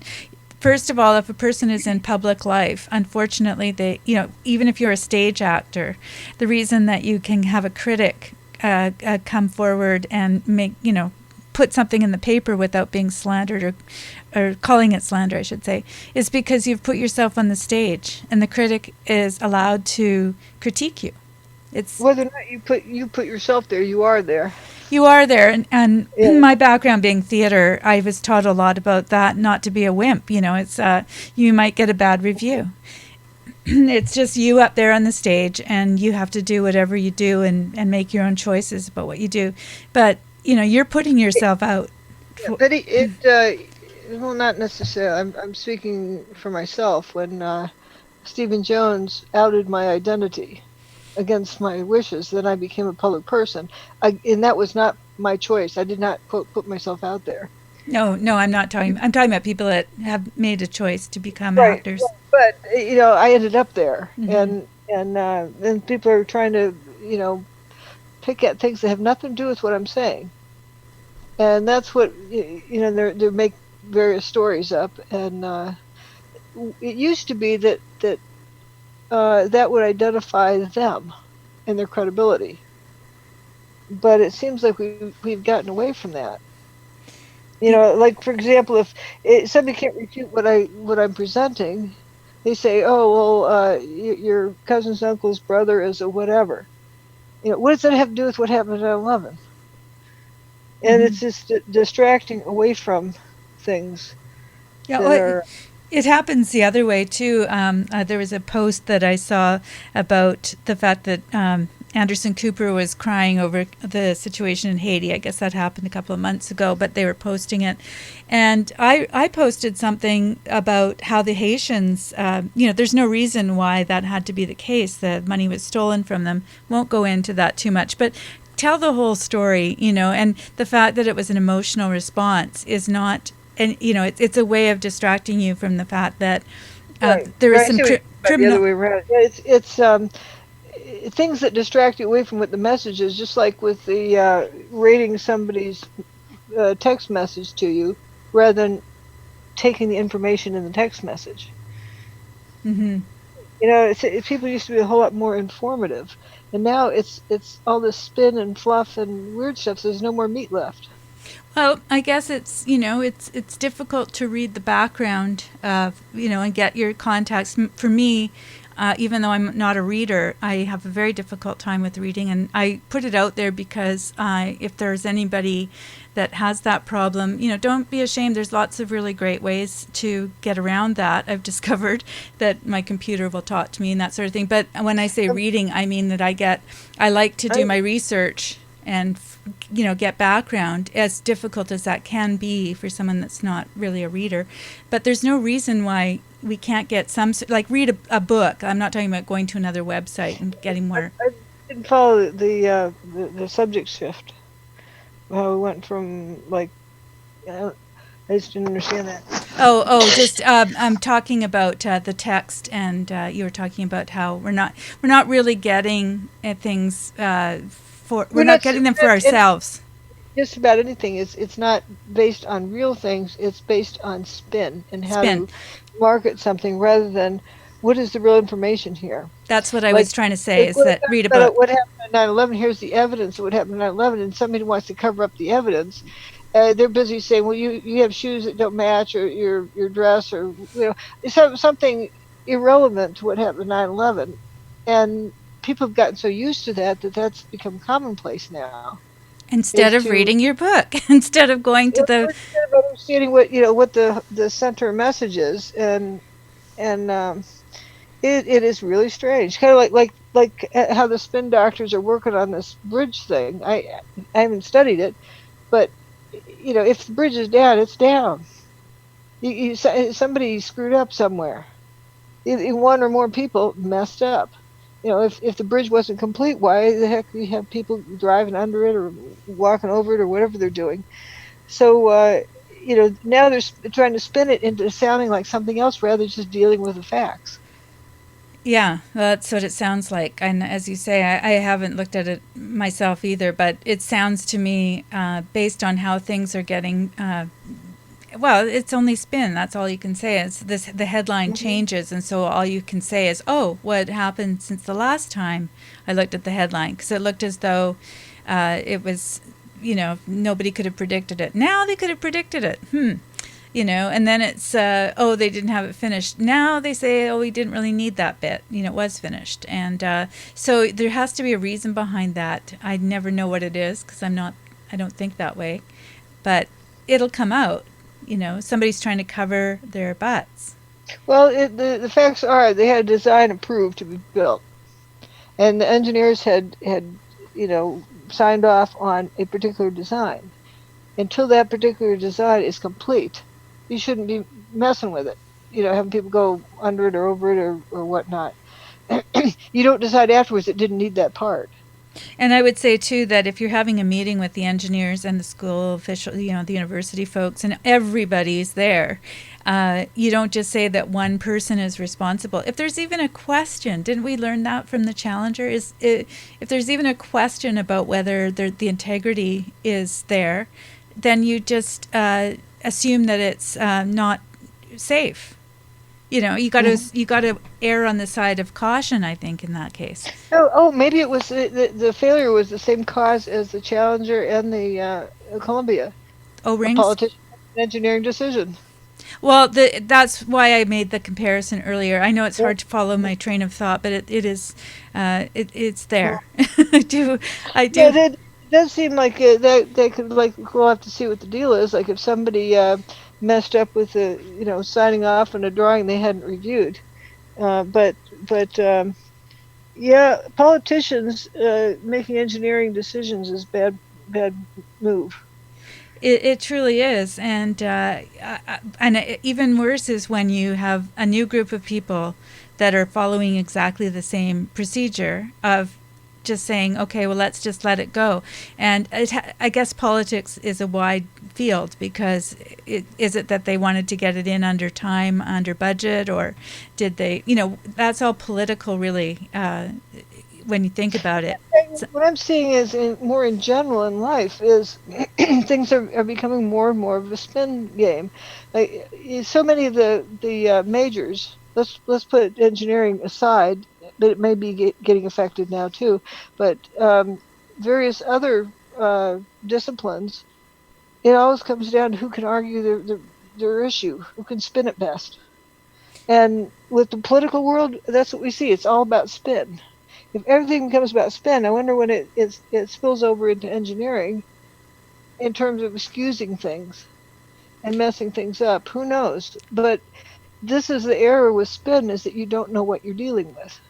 And I think that's a problem with the court system because that's really what's taught us, that if you have a good enough argument and if you can prove your case, then it's not that person's right. It's that you've gotten them off based on legalities. And so I guess we live... The letter of the law rather than the meaning of the law. I was going to say exactly that I would say the letter of the law rather than the spirit of the law, but whatever. Depends on what the meaning of the word is. Well, and that right there, when you've got a lot of people, a lot of politicians are lawyers. And there was a time when they said that people who served in politics couldn't be lawyers. Can you imagine a world where that was taking place? And they relaxed the rules about that because they knew that they could change laws based on their legal prowess rather than on the spirit of what the people wanted. So that's, I think, in a way, we're kind of answering the question. There's just a whole culture that starts at the top, and I think it starts with leadership, and it says, oh, this is okay, we can get away with whatever we want by using certain words and saying, and spinning it. And I wonder how it's hard to turn that around the other way. Well, it goes back to what we were talking about at the beginning of the year, telling the truth. Mm-hmm. Yeah, I think there's some people who just actually don't know how to do that and don't think the truth is relative. It's whatever you can get away with is the truth. Well, I think they actually don't have a compass, I think. And they've lost that because it's a generational thing now at this point. It's 2 or 3 generations away from where it was a shame not to tell the truth. I mean, if somebody came out and said, oh, this person is proven to be a liar, that would be the end of their career. Now it's like, you had to do that. It's become... Or it depends on how it gets spun, or how the accusation gets spun. That was my big issue with the Roy Moore thing. What do they call it? Due process. Innocent till proved guilty in a court of law. And instead of accusation now equals guilt. And that's we're back to the Salem witch hunts. Oh, he's a witch, he's a witch, he's a witch. Yeah, witch. Okay, he's done with. Not what is the what are the facts, and let it get taken care of in court. Otherwise, you're to barbaric mob rule. And even then, I have a bit of a problem with the idea that it always has to get taken care of in court. It's why can't we have, in the old days, it used to be you would take somebody, when we had churches where people, there's certain rules that. You follow what I'm saying. You take care of it, and what the issue is, rather than take out an ad in the newspaper about how, with stories about somebody.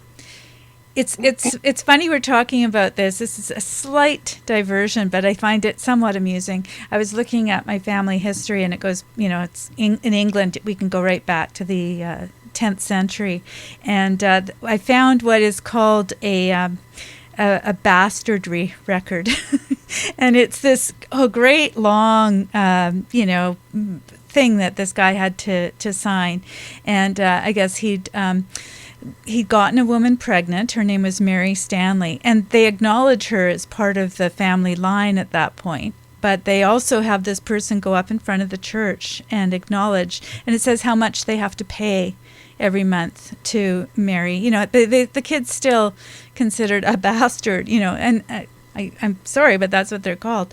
And but it's so interesting. It's a 2-page document that they read out in front of the whole town.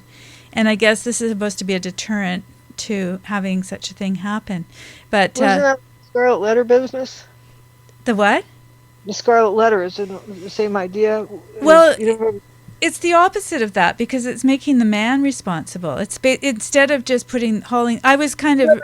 But I'm talking about the idea of public shaming of something, but it's after the fact, and the facts have been determined. It isn't like an accusation by somebody who's jealous of you that could just or wants to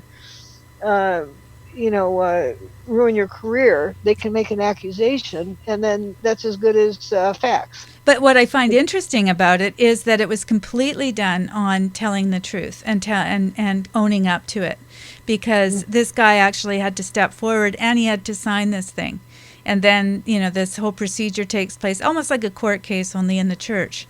And she's there and he's there and everybody else is there. He can't get out of it. She can't, it's like, it's very, it's taken very seriously, and it's not meant to shame. It's meant to say, okay, so this happened. Now you have to step up and take responsibility. At first, I didn't know how to feel about it, but as I've thought about it, it just makes kind of sense. Because he's making a public declaration. There's no sort of, but that's honesty. It's there. He didn't. If it's true and all, but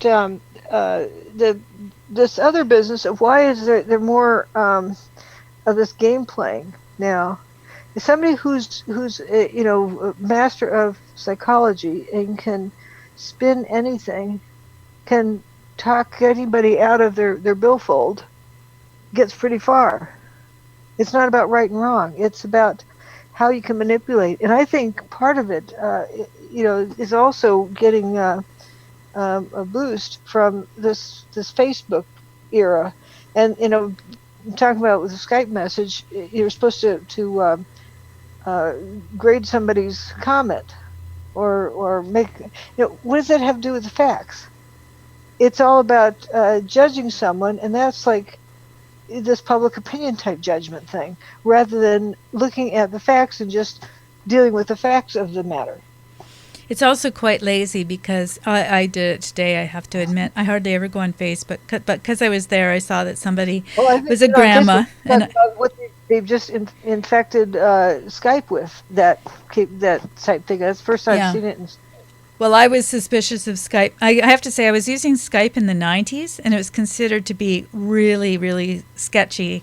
And people said, don't ever use it. And I didn't. I mean, way back, I was using the internet in the 80s, in 1988. So that puts to rest anybody's idea that it started in 1994. But, and I remember 1999, I was using Skype, and people said, don't use that. It's really sketchy. And then I don't remember, somebody bought it up, and they made it, But I still, think it was, it doesn't matter who did what or where. But still, back to the content of the message here. yeah, but sorry, I was But just going to say that. doing this, what's the effect on a culture? Doing this, rating somebody's message rather than what does the message say? Well, I think it does have to do with this because Skype is again becomes sketchy because it's playing into this thing. It for a Right. while there, it was just a Okay, tool. fine. That's a different topic. But I'm Okay, talking about sorry. what I'm getting at is the effect on our culture of this thing. It's insidious. Insidious, I guess that's the Insidious, word. yeah. You don't realize what's happening until it's completely changed people's way of functioning. People no longer are based on facts; they're based on how they feel about somebody's message. Yeah, I'm just thinking if we're talking about changing that's when I opted out of Skype, just like I opted out of Facebook Right, because I could see that happening. And okay, forget about where it's occurring, but think of the function of it. oh, I totally And, agree and with you. The function okay, is there. very insidious. That's what I was going at. And like people sitting, around the dinner table, and everybody's playing with their electronic gizmo. It's like everyone's being programmed about how they feel about something rather than knowing how to deal with facts. Yeah, it's a difficult one, and I think all we can do is again, whether it's telling the truth about not wanting to be with people, maybe that's it. Maybe we need to really be honest with our. I think I think people don't realize they're getting sucked in with this, and it's addictive. And the more chores you have electronically, the more it takes you into it. Oh, I think You it's know, mind oh, control. I yep, I yeah. honestly think that the whole grid and all the different electronic grids that are out there have been put together to be able to Okay, send messages to okay, us. right. Without going into theories on it, but to realize what these things are doing to the recipient. Well, they've That admitted might it. That I've what just might read be a book about more these. helpful to the listeners is to realize everything that is asking you for to maybe see if, like, why do I need to answer that? Why do I need to say how I feel about this or that? Because it's this type of brainwashing, getting you to see things as how you feel about it and how you judge about it rather than what it is. Like someone not wanting to look at the book that you brought. You're meeting with somebody and you have this book. Why did they not want to see the book? Oh, because that's check conspiracy theory. I Hmm. don't have to look at it. I don't have to think. I don't have to deal with it. Rather than, this is what somebody is important in their life. Okay, now to respect, I'll see what it is that's important in their life. Rather than how do I feel about what they're saying, judging. Hmm. And I think that is really messing up people's ability to think much, much, much, much more than we ever believed or would believe or thought of. And the new generation's grown up on that. Hmm. That's what I'm seeing. Yeah, they have trouble functioning. Yeah, it's Uh, a difficult one to overcome when you're sort of thinking about it through the lens of people that have had other experiences, because most people have had that as their only experience of interaction. right, and I think that's why there's such a problem with, you know, men and women in their mid-20s. Like, how do I grow up? What do I need to do? They don't know how to do much of anything really on their own. Most. It's the get up and go business. Whereas, like, instead of having electronic distractions when we were young, we learned how to mow lawns and do other things. And if you didn't mow somebody's lawn very well, they weren't going to let you do it again. Hmm. And so you need to do a good job to be able to keep doing that job. And that sense is also kind of gone. It's about how well you can whine or complain or I'm going to go sue your company for discrimination, or rather than just get down to the brass knuckles. I wish they could just do what, of course, no way, but away with electronic stuff for kids up to whatever age, and let them figure out how to learn what life is. Well, you're also kind of exceptional in the way that you do things as well, because I mean, you wouldn't have done what you did in writing the book and taking the having the, it wasn't the, it was guts too, but it was just having the foresight and the understanding, and then just doing it. Because some people might have seen something of what you saw. A lot of people will say that afterwards. Oh, I saw that. I thought that too, but they don't go out and write a book, and they don't take the, they don't take the, My they don't job. have the courage, I guess, to do that. Not my job. Not my job. And there are certain people in the world, and I think you and I are two people that there's, everyone has their way of doing this, but we've always been always been very involved. You were involved in sports, and there's a way in which we like to be involved anyway, and so then you've got that added thing of not understanding how people can just sit back. I do anyway. No, because I told you initially I was saying it wasn't my job. I let the grown-ups take care of it. Well, And then I started realizing the grown-ups aren't going to take care of it. but I'm thinking And of when you were a kid. You were involved in things, and so you and I already had that I as wasn't well. distracted by electronic junk. Yeah. We didn't have a TV. I told you about when I found the Chatty Cathy in the trash can. I knew wouldn't get in trouble for taking it apart. Yeah. So I took it apart, and I'm like, oh my gosh, I didn't believe it had this big. Well, I thought it was big, but it record in it, and a bright yellow record, plastic record with vinyl, and then it had this little stylus that played, and that had been knocked off, and I put it back on, and it worked again. You pull the string, and it just winds the spring. Mm-hmm. It was a very cool design. I mean, kids nowadays don't get to experience that either. They have this electronic box. Either it works or it doesn't work. You can't. That's great fun. Yeah. Take this Kathy part and put it back together. But just figuring out stuff and seeing how something works and then messing with it, or even if it's other people might think it's dumb. Okay, get some seeds and poke them in the ground and check every hour to see if they've come up. Nope, it hasn't come up yet. Okay, how long does it take? And you just start learning about life, and I think that is so important. I think that's really the message too, when we sort of discover something that I'm thinking about the book. I'm going back to the book just so I make sure that I'm not losing you. But when you go to the book and you learn something, and then you learn something more, and you are constantly upgrading your own software, I guess, and figuring out things. And it's a really exciting process to learn things through doing, through actually, what you read it and then you go, oh, I can see this in this other situation too. That's what I found when I was thinking about the bridge, the Tacoma Bridge, first of all, and then this one that structurally failed. You start to see life in a different way, because you're saying, okay, there's some engineering that went on there. You're not just sort of looking at it blindly. Yeah, engineers don't accidentally design a bridge, or accidentally. It's just not by happenstance of how design comes out.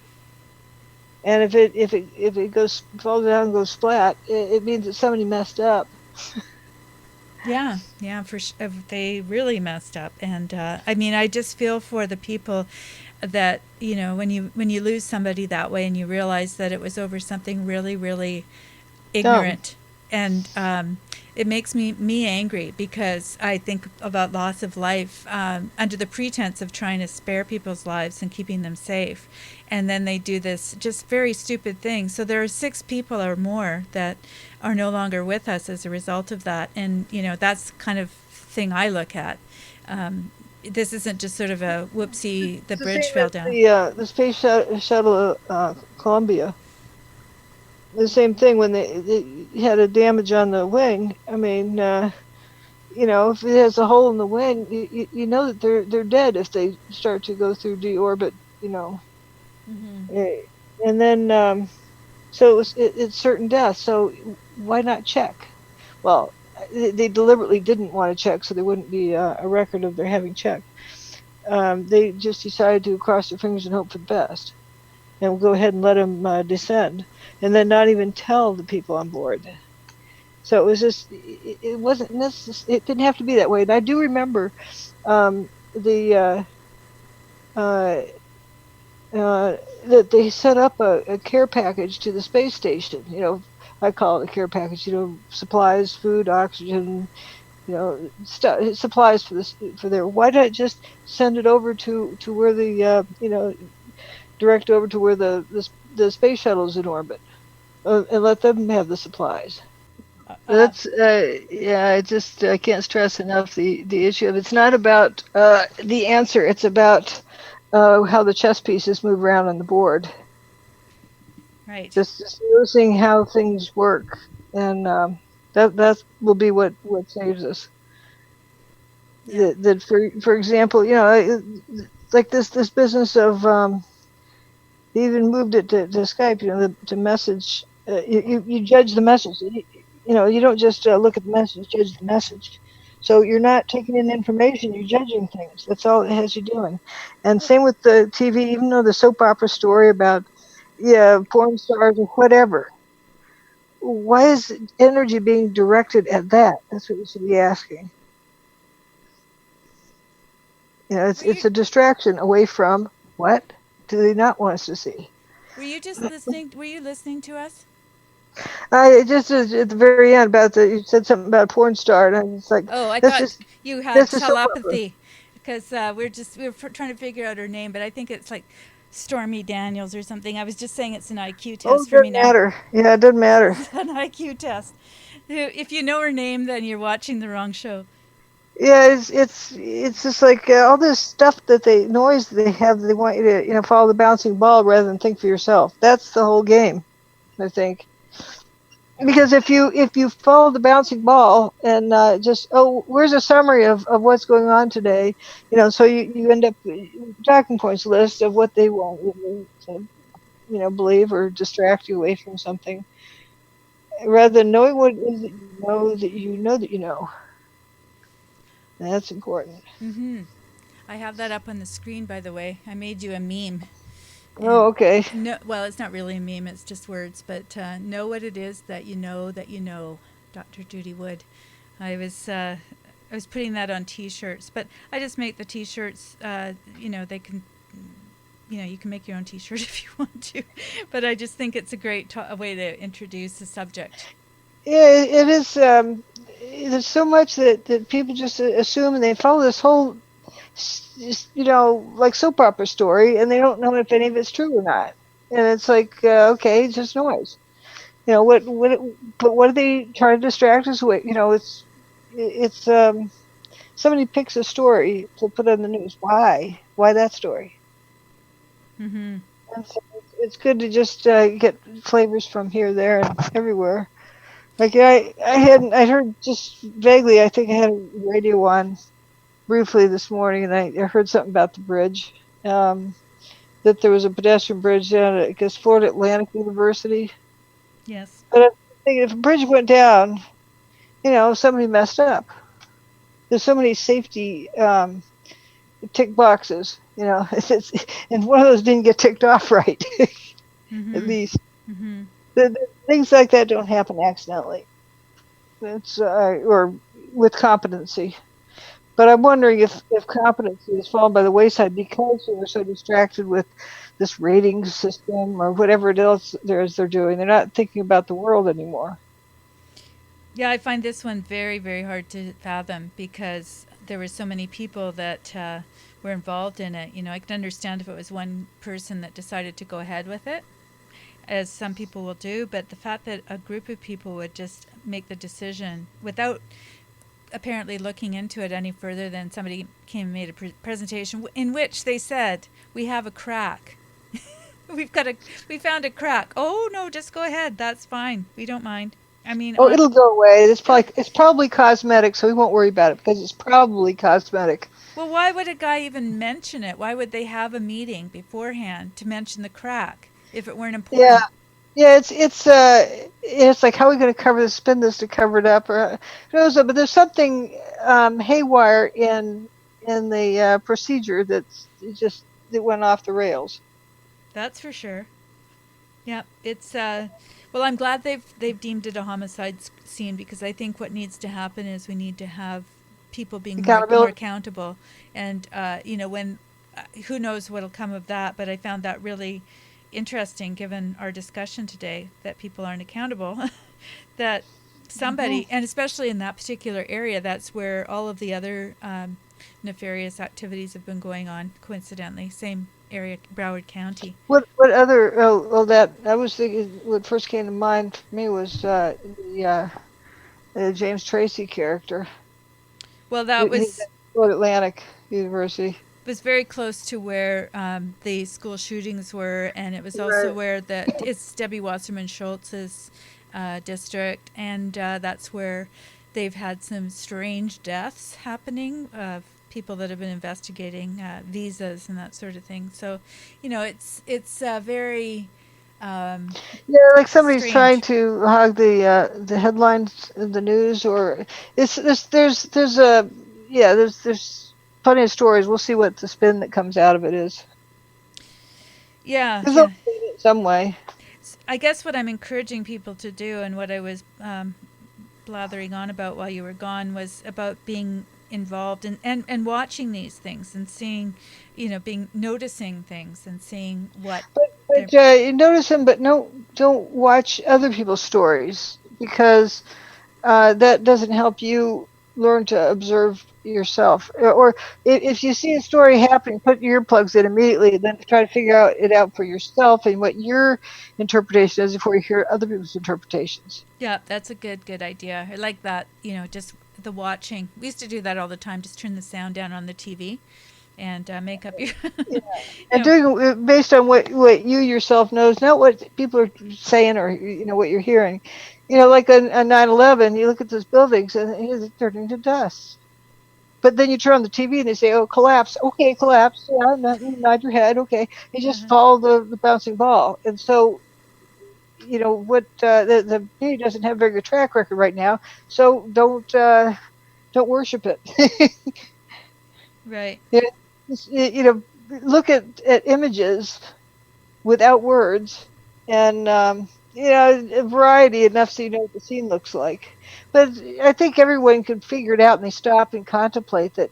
Yeah, engineering design, for sure. You have people signing up; they're doing an environmental impact statement on it, and cost analysis here, there, and down the road, and how they come up with the design. But then whose design it is, and how many people have signed off on it, and then signed off on the construction of it as well. There's a whole lot of people involved who should be accountable, all of them.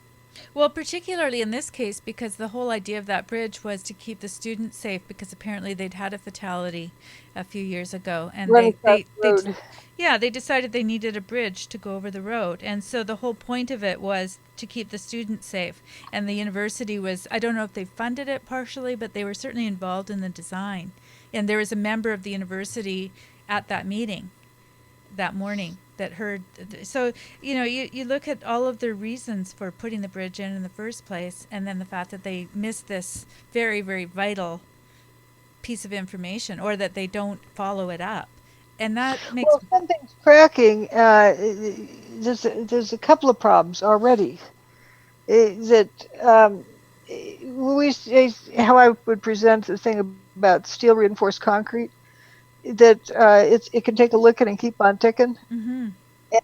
The steel of the steel reinforced concrete bridge, and why you want to use that kind of steel for a bridge, because the bridge starts sagging, and it sags, and you say, okay, we better put bridge repair on our schedule for next summer. Mm-hmm. But if it's cracking, you're past that point. Mm-hmm. That means that it's a whole lot of deformation. So something's bad, awful wrong. The crack, you want to get off it immediately and run away, because it's like impending doom. Mm-hmm. Because concrete cracks at failure. Mm-hmm. It can't take much tension. So either maybe the bridge was designed pretty goofy, but it's it can take compression, but not much tension. And so if the steel is starting to sag, the bridge is starting to sag. That's how they're designed to do, is so that that the bridges need some work. Right. Yeah. And it way past that point is when it cracks. Mm-hmm. So the fact that it's cracking is like it's something bad off or wrong. I just want to mention that JoJo's on the case, and she knows that this one is nuts. She says around an area full of the child trafficking and baby sales, Broward County DWS, and she also says it's the same county as Sheriff Israel, who is under investigation for Right. his role Yeah. in the school shooting situation. So it's just a very strange county because there's been so many things. It's not like 2 or 3. It's like constantly. It seems to be Broward County, Florida, and his district. It's very Yeah, odd. and he doesn't report crimes. I think he's under that order. I heard something recently about a kid who was, brought some guns to school or something, and it was there.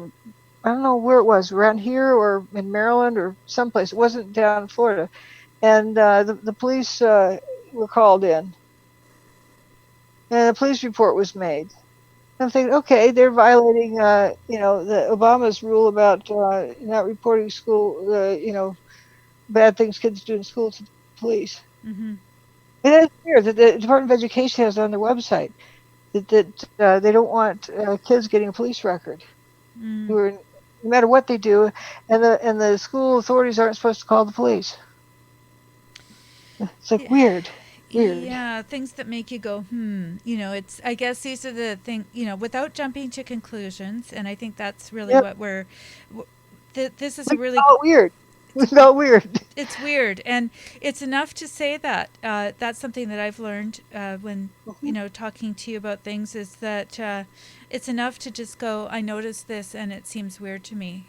And it's It's, okay to say, what do you think to somebody who's, I asked you because you're an engineer.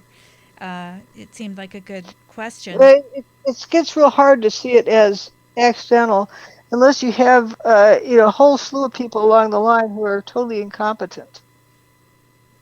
I mean, and incompetence has got to be huge.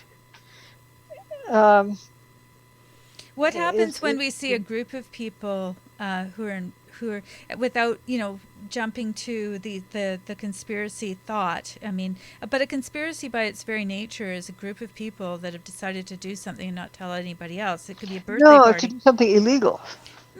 Actually, in its overall Right, but thing. like for conspiracy, the definition is two or more people planning to do something illegal together. Oh, okay. I'm wondering why I got another definition, but anyway, it doesn't really matter. The point is that it's a group of people who are deciding to do something and not telling other people what they're doing, and so Well, I don't know if that's so much part of it, but they better chance of pulling off keeping their mouth shut. But if there was if it wasn't just spurious noise, if it truly was a meeting where a crack was discussed, and if engineers were present who know anything about concrete design, bridge design, why was the bridge closed immediately? That's another problem. The crack in the bridge is one thing, but not closing it immediately is, like panic. It's almost like it's ready to fall. That's what cracks in it mean. yeah, I wish we had some of these people in the room. I'm still encouraging you guys to come into the chat sometime because we've got, again, JoJo's talking about, she's analyzed the EMS tapes, and she's a nurse, as I understand it. So she's used to listening to some of these things, and she said that they sound scripted. So, we can listen and we can sort of draw some ideas and conclusions, I suppose, for ourselves. It's just information at this point, but But without listening to what people say, or so you don't have to worry about is it scripted, is it not scripted, is it a bogus thing, but just the most basic thing, without making any assumptions, is that engineering requirements for code, designing codes are such that you have to have multiple people signing off on something. yeah, one of the first things that occurred to me when I was thinking about 9/11, it was a very strange thing. I wondered why they hadn't cordoned off the whole place as a crime scene. If, Yeah, just something like that. And it was a very, very simple thing. yeah. So, well, they started moving stuff out. I guess whatever point they started moving things out, Well, they decided to move stuff out, but there was a doctor who wanted to go in and help. He had he just his instinct. I got to go help somebody. Somebody needs my help. And he was trying to get in there, and they wouldn't let him in. It passed the yellow tape, and then he saw some EMTs, and he just kind of slipped in behind them and sneaked right in. Right. That's how cool. It's like a squirrel trying to get in a bird feeder. Right. It's just every which way. It's trying all sorts of ways, and he kept trying, and then finally he got in, because he needed to go in and help somebody. But they were had police with the yellow tape around the perimeter. Yeah, I guess maybe I'm not putting it right. It was the fact that they usually did it, or somebody had mentioned it to me. It wasn't me that observed it, but it was the first thing that made me go. It wasn't the planes and the buildings and all the rest of it. I just thought, isn't that odd that they would start taking things out? That didn't concern me so much, because you're trying to get you see if anybody's alive in there, and it's like all hands on deck. For not just gawkers, but people who like the EMTs could be let in. They wanted to make sure that guy was qualified to get in there. But it was you want to be able to see if you can find the person. But the biggest thing that was a clue was, where's the building? Where'd it go? Well, yeah, I'm just thinking of, in my case where I didn't have TV and I couldn't see what was going on, and so literally was blind. I didn't know about this person that was trying to get in, because I didn't see anything on TV at all for many days. Well, trying to get in. No, that came from my research afterwards. Sure. So I was I knew that on that day that, and I've got videos of it, that there were people trying to get in, and they were keeping them out. Right. But the EMTs got in. That's how this doctor, you got in right behind the EMTs. I'm thinking about people who are looking at the bridge situation and just sort of relating some of the things that we think about. They're not always the most obvious things. Some idiots who just don't know, quite how to do it. They're in a panic and stunned and just forgetting what they're supposed to do first. Or, oh yeah, this is the real thing, not a practice drill. Now what am I supposed to do? And they're busy panicked. And so sometimes people mess up. Well, and so in that case, what I did, and I'm just relating my idea, is I go and I look at what the rules are about crime scenes. That was the first thing that I ever researched. I wanted to see what the protocol was. That's getting human behavior in a panic situation. I like to more, like this bridge thing. It really comes down to, it's very cut and dry. It doesn't happen by accident. Somebody messed up badly. Okay. And not only somebody, if that story is true about the cracks, then there's more people that messed up badly. Yeah, and I just to go back, what I'm thinking about is the person that decides. I don't know who it was, but all I'm saying is that for me, that I wanted to know what the rules were, and I saw that it was 48 hours, and they do this and they do that. There's actually a protocol for New York City on their site, and because I didn't have TV, I just decided I would look at that, because they said that they were closing down the investigation. Somebody had to make that choice, just like they did with the bridge. They said, okay, well, keep it open. And they have to defer to somebody who's going to make that choice. Oh, yeah. But if they're having this meeting, and you see, we're doing the if this and if that and if that. It's kind of, but it's not worth doing now, because we're doing lots of ifs. If the statement's true, and if they had a meeting, and if engineers were there, they would know. You just get everybody off the bridge and get away from it. It's ready to fall. Right. Yeah. And cracking concrete. That's what it means. Yeah, it's a good way to start, though, if you're trying to find out more about a situation. Not if you have so many ifs. To take if this, the best way to start out is, here's a bridge. There's codes, building codes. That's exactly what I'm saying, though, is that I went on to see what the code was, or to see what the protocol was. So I think we're just saying the same thing, maybe different ways, but I'm saying that you can go with what you do know, which is you can always find codes or rules or regulations or procedural. I think everybody's heard of building codes, and you have, safety factors, and so the bridge is like, it's going to be stronger than it needs to be in case somebody accidentally drives a car across it, even though it's not built for cars. That type of thing. You just, you have the overload, safety thing. I don't know if it was supposed to take vehicles or not, but if it was supposed to be just pedestrians, you're going to have some numbskull who's going to make his car go across it, a fraternity guy or something. So you design in those things, and then you make it X amount of times stronger than that. And then you have the safety factor, and not just safety factor, but the importance factor. Like if this does collapse, uh, how important is it for it to not collapse? What is going to do more damage? Like it's not in a cornfield out in the middle of Iowa. Mm-hmm. If it's going to do more damage to other things, then that increases the factor of how strong it needs to be. Makes So it a higher knowing all priority. those things, and you have X number of engineers who sign off on it, is you got a whole slew of people who messed up if it really happened like we're told. Mm-hmm. Mm-hmm. Like somebody didn't bomb it or something else. Right. There's it makes for an interesting discussion when you're talking to somebody who's going off in all sorts of different directions. Except I think it's important to not again go on conspiracy theories because they cloud your thinking. Right. So what I would Go with what say, know that you know. just as a first step, if you do run across people that are doing that, I would just say, have you looked into what the rules are around, the safety precautions that they have around bridges, or that's just the way The that I building start. codes, yeah, Yeah, have you looked into the building codes? and the Because then, protocol for that, and was it followed? and then you don't have to go down that trail. So I'm just giving people a Yeah, tip that I thanks. use because I'm not an engineer, and so I would just say, have just like you with me when you said, what do you know about fires? It's Well, like what I said about Malaysian Airlines 370. They're playing Where's Waldo scavenger hunt on the morning news. Like maybe it's here. Ooh, maybe it's over there. Oh, maybe it could be. Instead, I ask, okay, was there such an airline? I mean, it's such a flight. Did it take off? And if so, which direction was it headed in? I don't know any of those answers, so I'm done. right. What's the point in speculating a whole amount of stories? And that's what they were doing on the news for who knows what reason. It was absurd.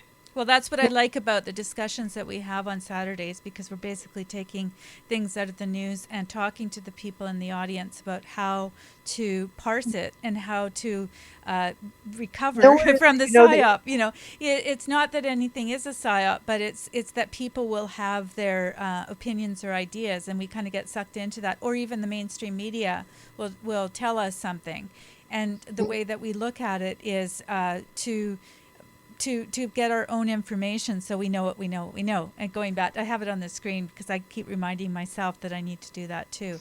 And so I'm just putting it out there again. Think about it. Also, use your own logic. Like, how many buildings, I mean, bridges do you know of that have collapsed before completion?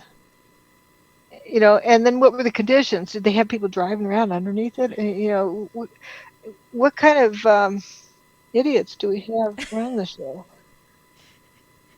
Sorry, If the bridge is not complete, you don't open the floodgates or whatever and let the traffic through.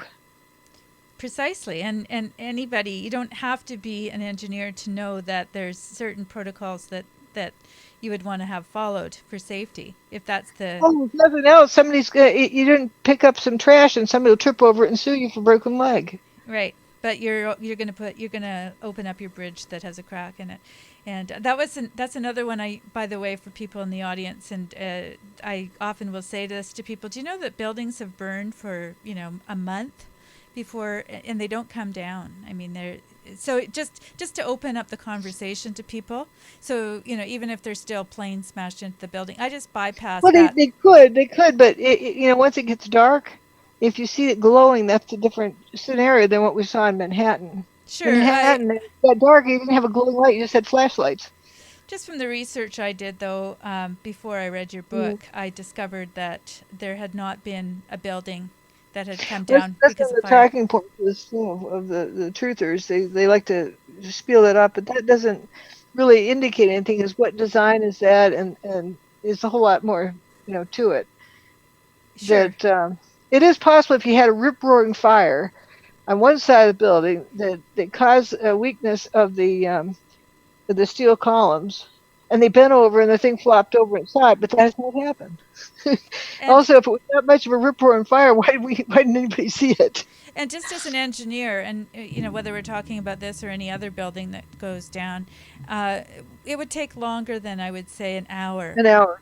Yep. And especially when you look at the amount of steel that we're talking about, it had a cage around it and that sort of thing. So it seems to me that even if we were just looking at the dynamics of the fire, that wouldn't happen. And Well, that day I was, when I talked to my students in class, I said, how could it be that just perfectly symmetrical? Imagine that every single, square inch of steel all the way around the building was affected exactly the same way at the exact same time. But yeah.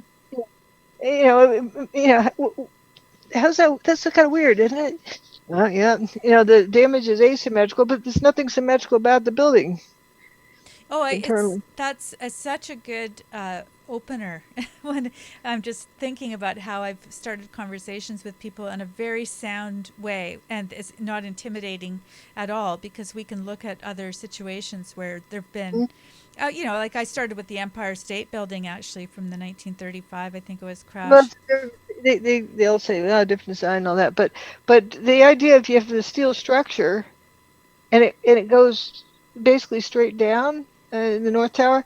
And how can you get, if it's due to heat, let's play their game. They say it was due to fire, due to heat. If it's due to heat, how do you get every single column reaching the exact same temperature, the exact same time? On every floor. Oh, no, on just where it started. And then you have to explain why it went way up above before the rest of the thing went down.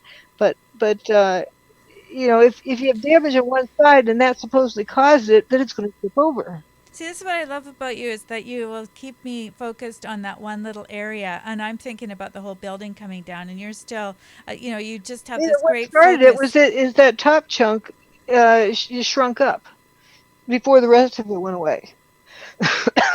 So you got to explain then why the 110th floor and the 109th floor went away. But yeah, there's a whole lot of things you have to just go through it logically. Yeah, That what a great it, study. and stay away from any talking points lingo, because if you didn't think of it yourself, then you're just repeating something that was put out there, and then that may be put out there to run you off track.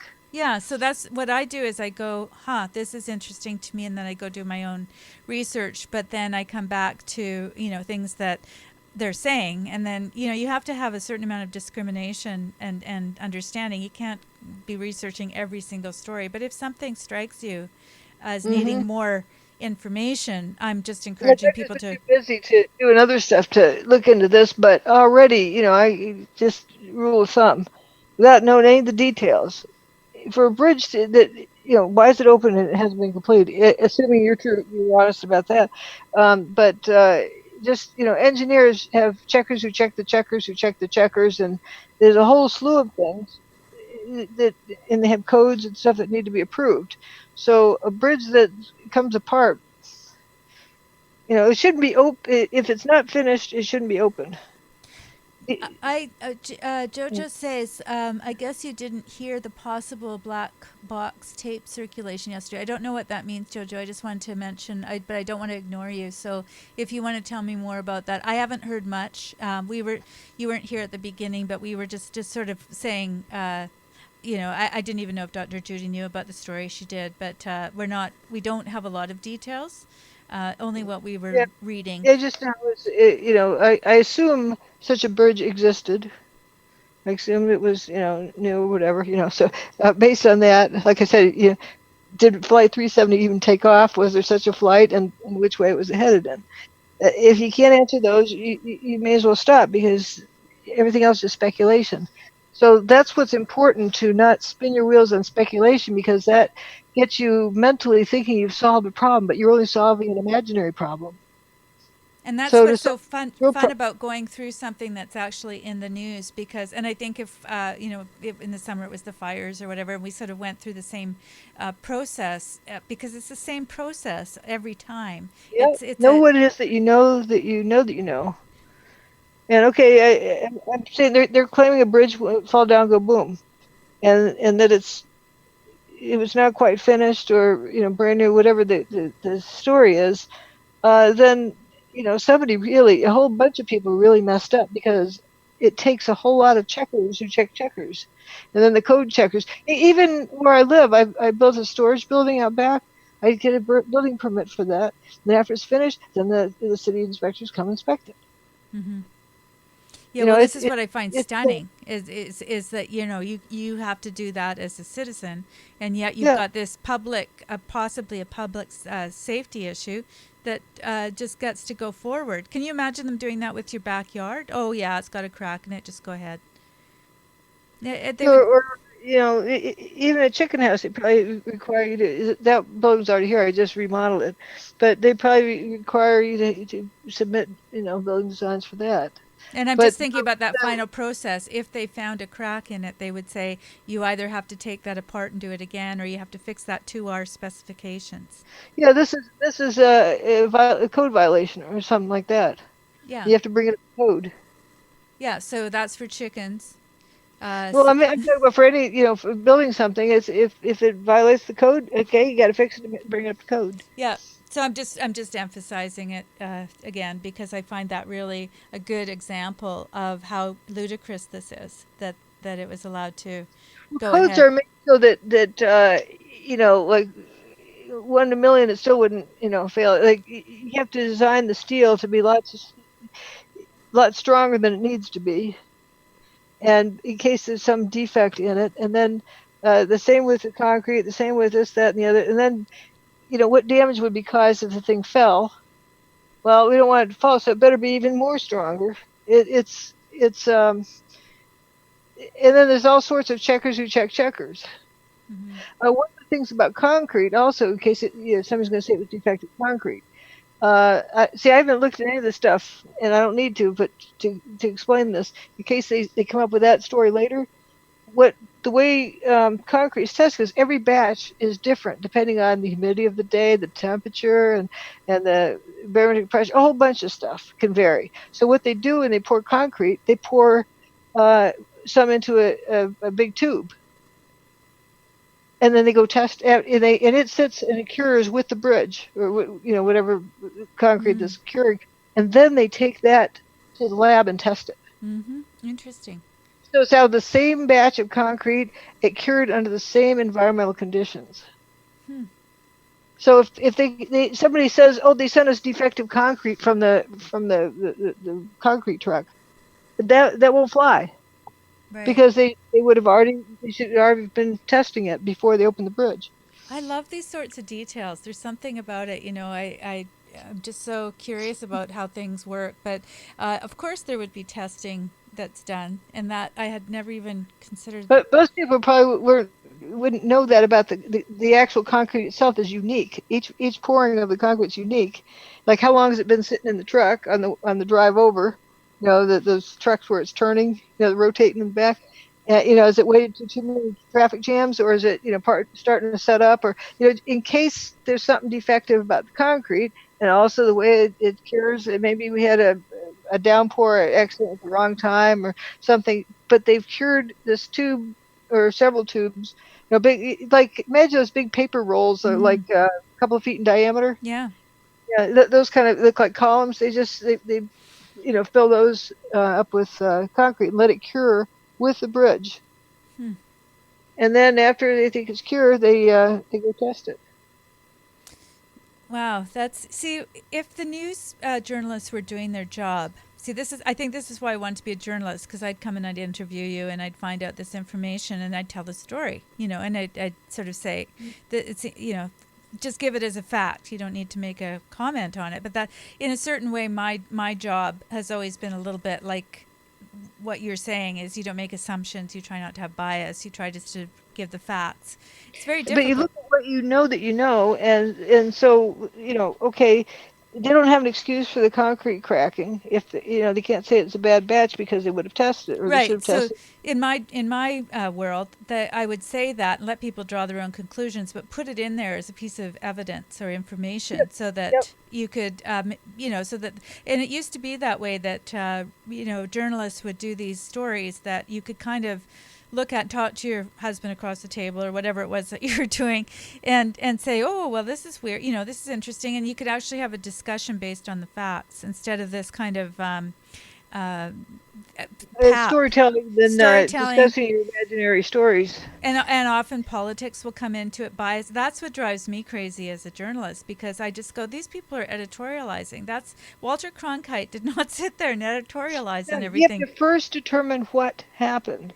So I'm just loading people up ahead of time in case they hear some other story about the concrete. I'm explaining how concrete is normally poured in public structures Yes. where you need to worry about the strength.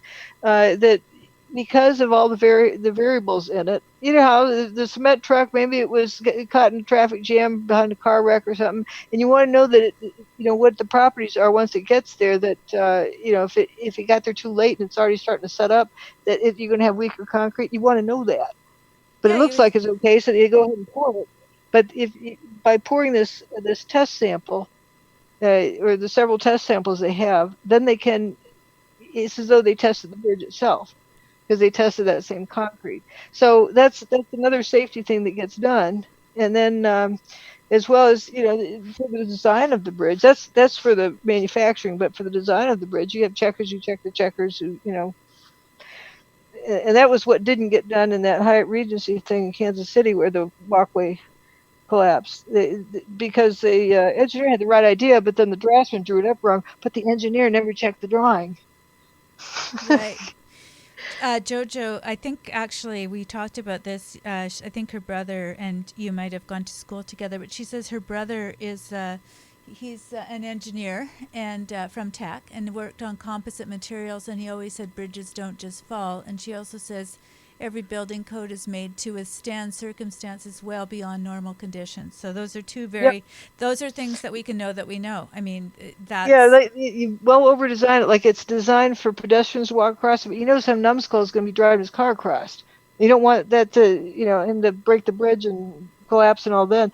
So you have design for that some that event like that. potential. Plus, you make it, X number of times stronger, just in case the steel batch is bad, in case lots of what ifs. And because it's right by university, you could have that froshing thing. People in a Volkswagen see how many can go on the bridge. Yeah, Yep. Yep. that kind of Yeah, thing. that's not unforeseeable.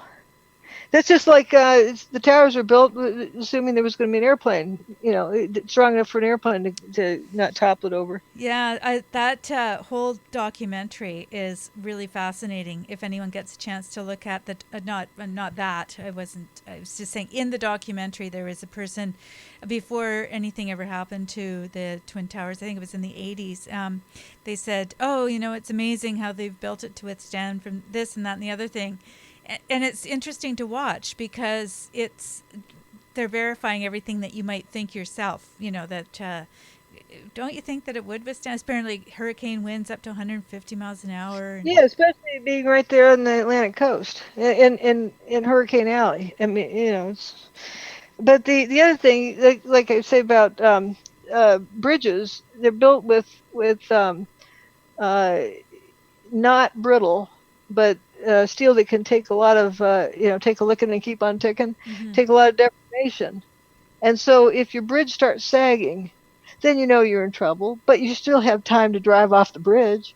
That's what they do. They check the bridge and they go, oh, okay, yeah, we'll put the bridge repair on the list for next summer. Mm-hmm. And you still have time because the first thing it does is the steel starts stretching more, but it doesn't just suddenly go kaput. Makes you not want to go over a bridge, I'll tell you. We have a lot of bridges where I live, and I've already got kind of that in elevators. Well, I'm never quite if sure you look about. and they don't seem to have the same shape that they used to, like you see a flat spot in the middle, or then okay, there's something funny there, but they have time to repair it if it's not huge deformations, but you know uh, you can tell that it's starting to get weaker. But that happens after a long time. It doesn't happen brand new. Well, So, this is interesting because Trump has just talked about the steel industry bringing it back, and of course, my brother used to live in Elko, but maybe you got but something going on there, but well, we don't want to speculate. But well, what I was going to say is that there's evidence. I mean, it's in writing where the people that they've been getting it from in Japan, this particular or place get in in bad steel. has been giving bad steel, and North Korea apparently was creating some of this steel as well. It's bizarre, but Yeah. they were actually doing some of it to Well, we'll kamikaze. see. We'll see if that's what happens. But we'll first have to check the checkers. Like before they put the steel in, they should be testing it. The tensile strength and all that stuff. Yeah, Yeah. I have a friend that's a steel worker, and I think. It's just like the concrete they test. They also test the steel that goes in the bridge. So I think this is a really good example of a story that we can watch, with interest. I Yep. mean, just to see where it goes, and to let the narrative take its course, and then just to be on your own course. This is a really good Well, critical just thinking take in at opportunity. least the number of stories that you need, and let's look at the pictures with earplugs in. Just look at the pictures and see what you see in the pictures. Not what you hear from suggestions, because we humans are very vulnerable to power of suggestion. I would love it if people brought their observations back, and Yeah, just don't read what somebody else says about it. Just look at the pictures yourself and figure out what you can figure out.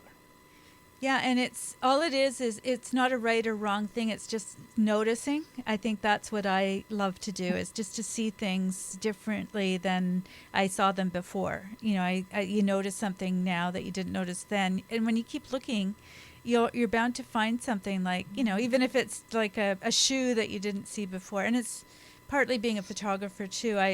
My eye sort of looks for flaws and looks for problems when I'm taking photographs. So you're looking at it differently, but I think images speak to you, when you start to really look at them, as you say, without distractions, without outside Power of influences, suggestion. without suggestions. So that would be interesting to hear what people, I hope people are learning and passing on what they're learning here. I just think it'll make a better world Yeah, by. just like going back to 9/11, you were told collapse, and then you're showed a building turning to powder in midair, and that was very powerful because people said, "Oh, that's what a building collapse looks like." Okay, and then we go on instead of what the heck's going on. Mm-hmm.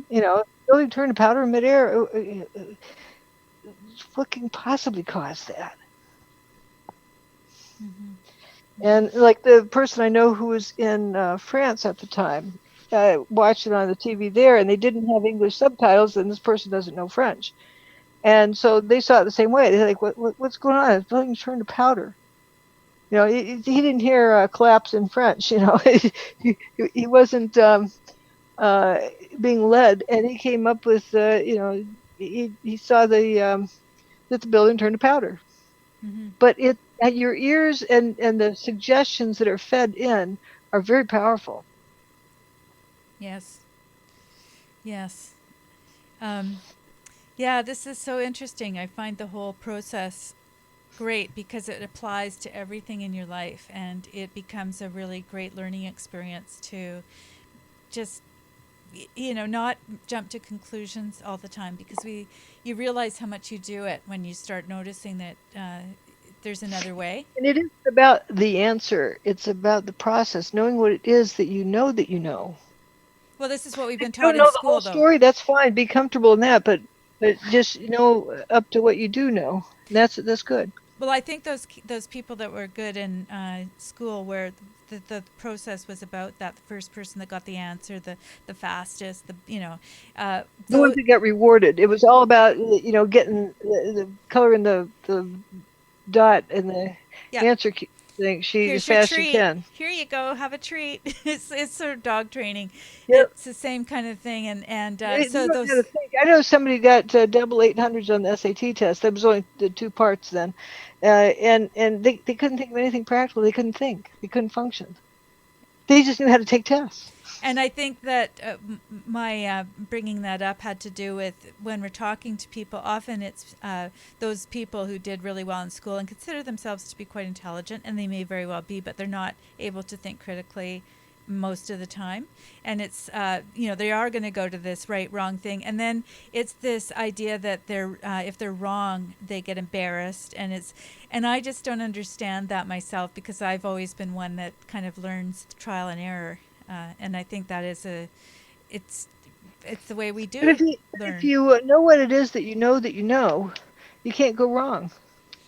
You don't know. You don't need to be squeamish about it. And if you conflict with somebody else, then okay, one or both of you needs more information. Okay, let's sort it out. Just deal with it that way. Well, I think that I would really like to discuss perhaps next week, if you're interested, and if other people are too, this idea of trying to get DNA out of dust. Just the realities of it. I don't think that it's just because they've made this documentary, and I'm not suggesting people watch the documentary necessarily, but you might be interested, like I was. Did they ever even discuss why the buildings are turned to powder? Oh, no. And they don't talk about the powder, the buildings. No, it's a total psyop. I think it's the same guy that narrated the movie that everybody watched, where the Mickey movie, the one that you use in your presentation. Sounds like the same narrator. And then he's got the English accent, and he says, and then this happened, and then this happened, and this happened.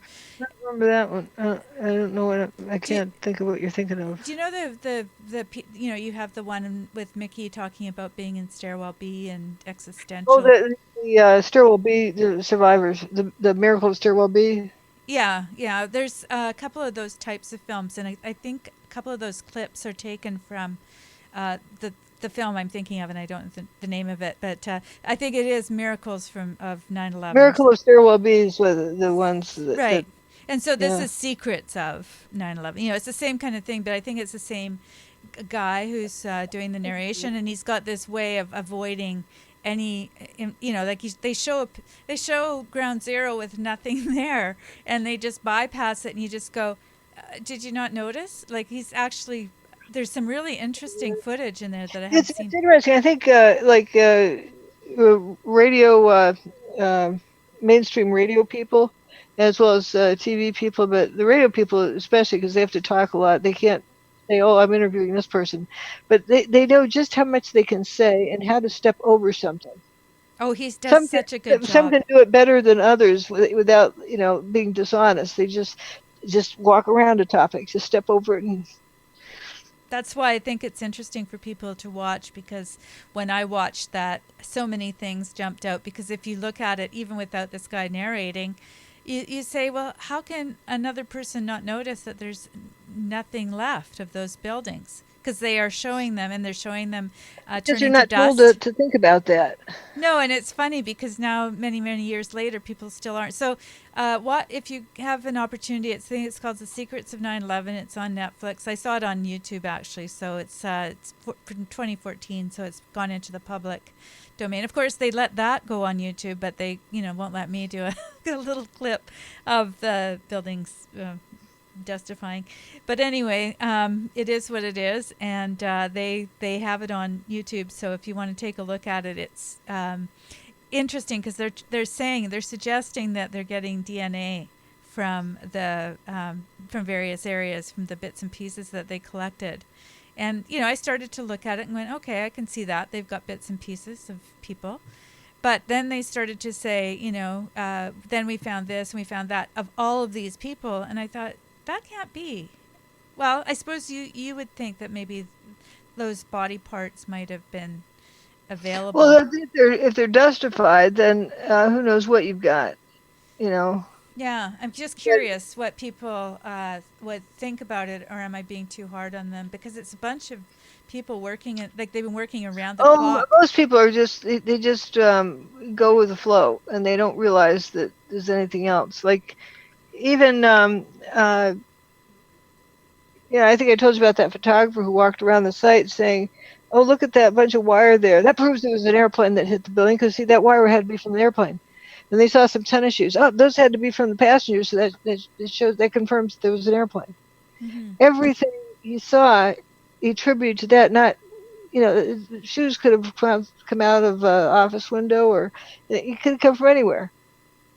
But seeing a pair of tennis shoes, to him convinced him that he was trying to find evidence that an airplane was there. And so everything he saw confirmed it in his mind. And like pencil, I had to be from the airplane. When Well, there passengers was had the passport, so and the. Let's not be silly, but I'm talking about just Yeah. focusing on how people work mentally. It's silly, but it made the mainstream headlines, and people still believe it. So it's people, they leave stories there for everybody, whatever level. Yeah. Well, I find it interesting. The more I go down this path, the more I let people tell me their story, and what do you think happened? And they kind of paint themselves into a corner, as far as the story goes, and then it's easier. Then they're not going all over the place. You just go, they tell you all the stories, and then you go, oh, that's interesting. How did you know that this, that a plane actually can't smash into a building and but it did that day. If it's going fast enough, it can. Yeah. I hear that they actually had a remote control working on it from the ground, and I know somebody who was doing that and said, "Oh, so if you throw an egg hard enough at a wall, it'll go right through it." But this is a plane. See, it's funny because I'm in my Airstream. A lot of people don't know. Some people don't know that I work out of an Airstream, and so it's really interesting to be in this particular place because it was modeled after an airplane. That was the whole idea. So it would be aerodynamic and light and all that sort of thing, and very strong. Like it's for the fact. Yeah, it's amazing. And I'm sitting here in this, and it's got the same original stuff. It's a 1969, so it's got the walls have that kind of whatever product they had on the airplanes. That sort of bumpy beige. Fake vinyl. Yeah, fake vinyl, exactly. And it's exactly like being in an airplane, except you don't have the same, seating arrangement. And so I think about my Airstream and how I've turned around a corner and had my truck back into it, and it causes it to crush. And I'm thinking, I wouldn't want to drive this into a building. Environmental degradation has probably gotten brittle with time. Yeah, well, I think if you had a new one, you'd find the same thing. The aluminum does give when you give it enough pressure. It's one of the problems people have with Airstreams. They try to get the dents pulled out. But I can't imagine running into a building at 500 miles an hour in this vehicle. I think it wouldn't go through any kind of house, let alone a building. Yeah, and let alone if an airplane can actually, travel that speed without falling apart. Well, yeah. If my we're getting pretty far down I'm just. It's funny because I'm surrounded by this, and I'm thinking about the airplane going into the building, and how they go off of runways and fall apart, and so there's some certain evidence that we can look at there that sort of defies that particular logic. Yeah. But anyway, I'm not an engineer. You are, and I think this is an interesting conversation. It helps, I hope, those people in the audience who sometimes feel alone when they're trying to deal with some of this stuff because they're not engineers and they're not, they get minimized. I get told that all the time. But you're not a doctor. They still could think through it. That's right. You still have, you've got the brain that you could have been an engineer if you wanted to do that, I'm sure. But I've told people about different people I've interviewed, and they're talking about medical things, and they say, well, you're not a doctor. And I go, well, no, that's why I interview a doctor. This is what I learned from the doctor. But I play one on TV. I play one on TV. But it's quite funny because, apparently you have to be an authority on everything in order to even give an opinion. But I guess I'm taking a jab at the Hollywood people who, they're famous for their acting, but they want to use that platform to make statements about other things that they know nothing they know about. nothing about. And so, Exactly. well, you play one on TV, so therefore you Yep. must be competent. You play an engineer on TV. Yeah, I was talking a little bit about Stephen while you were away, and he used to use that quite a bit. It was funny when we'd go into. He was the voice of Go good. Subway. Go good. So he takes advantage of that one. Yeah, Good. oh, he does. And I'd say to him, do that and see if they recognize it. Subway, eat fresh. And he'd go up to the counter, and they'd have no idea what he was talking about. So Oh. it's just for fun. But anyway, we'll have him back on sometime. He's been busy, but I'd like to have him in the room here, talking about some of the things that he's been doing in the past little while. But Speaking of it actors, sounds like like football players or other athletes who want to use that platform to make statements, but they weren't hired to do that. They're not. It's kind of like the Hollywood people. if only people would understand. This is the thing: know what you know, know what it is that you know that you know, and if people would do that, then we wouldn't have to be telling lies anyway. Because I think a lot of it is that we're out of our depth and we don't know where to stop. So that we Yeah, or why is it? Lately there's lots more of the Hollywood people who are making statements about things that they haven't studied about. It's just there's script reading, and or the football players who are hired for their ability to play football, not for their political spin. Well, this makes me really even much more suspicious about those guys because they are getting paid so much, and you wonder who. They would be fired if they were doing something that wasn't okay with the boss, and so you wonder what the bosses are asking them to do from the top.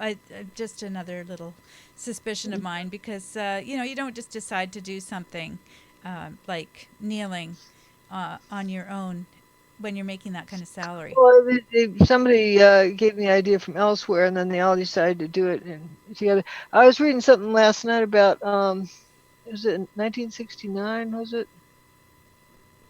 Yeah, I think it was in '69. There's a football team from Wyoming was playing BYU, and BYU, the Mormon culture didn't like blacks or something in their church, and so the Wyoming players who were black were going to wear armbands on their arm protesting BYU's policies, and the coach said, "Nope. Remember, there's two rules: no doing any student demonstrations, and no subdividing within the team. Mm. Cohesive team. That little, sub things, and you violate both those. And if you're going to do that, you're off the team." And the guys didn't believe it, and they were thrown off the team. Then they took it to court, and the courts upheld the decision. But that was in 1969. They said, "Oh, it's racial." No, you do not demonstrate. You play football out there. Well, that's why I'm making the suggestion that I think ultimately there has to be some complicity amongst the people that are hiring them because they would take them off the field. Still, I think if they did something that was really not okay, that was going to get the coach fired, for instance. So I'm just wondering where their marching orders come from because it just seems a little too contrived to me when these things happen. Also, I think people are watching football. They're doing that to escape from other stuff. They just want to watch football. Well, they're certainly finding out, as the actors are, that they're really taking a hit when it comes to their popularity. I think Oscars and all these other self-congratulatory things that they do, they had a much lower. It's from what I hear. I looked at the ratings. I just want to make that comment about it. They may play one on TV, but they're not really a scientist. Yeah, that's right. Well, that's why you like to wear your white jacket because you are a scientist. Your white coat, your lab coat. Oh, no, I don't like to wear it. It's just that's. When I became an esthetician, they made a big point of wearing your white lab coat too, so people would think of you as with much more dignity and authority. Oh yeah, it's a game, and they go through that rigmarole through medical school. You have different size jackets, depending on what year you are. That shows that you're special.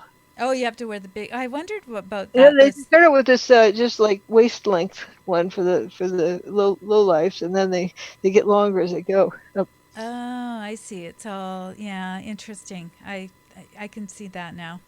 It really is a game. You know, I've heard the same thing about suits and ties. They all have some sort of meaning as far as hierarchy. So when we wonder why we have a world that is delineated that way, you know, we were talking about slavery.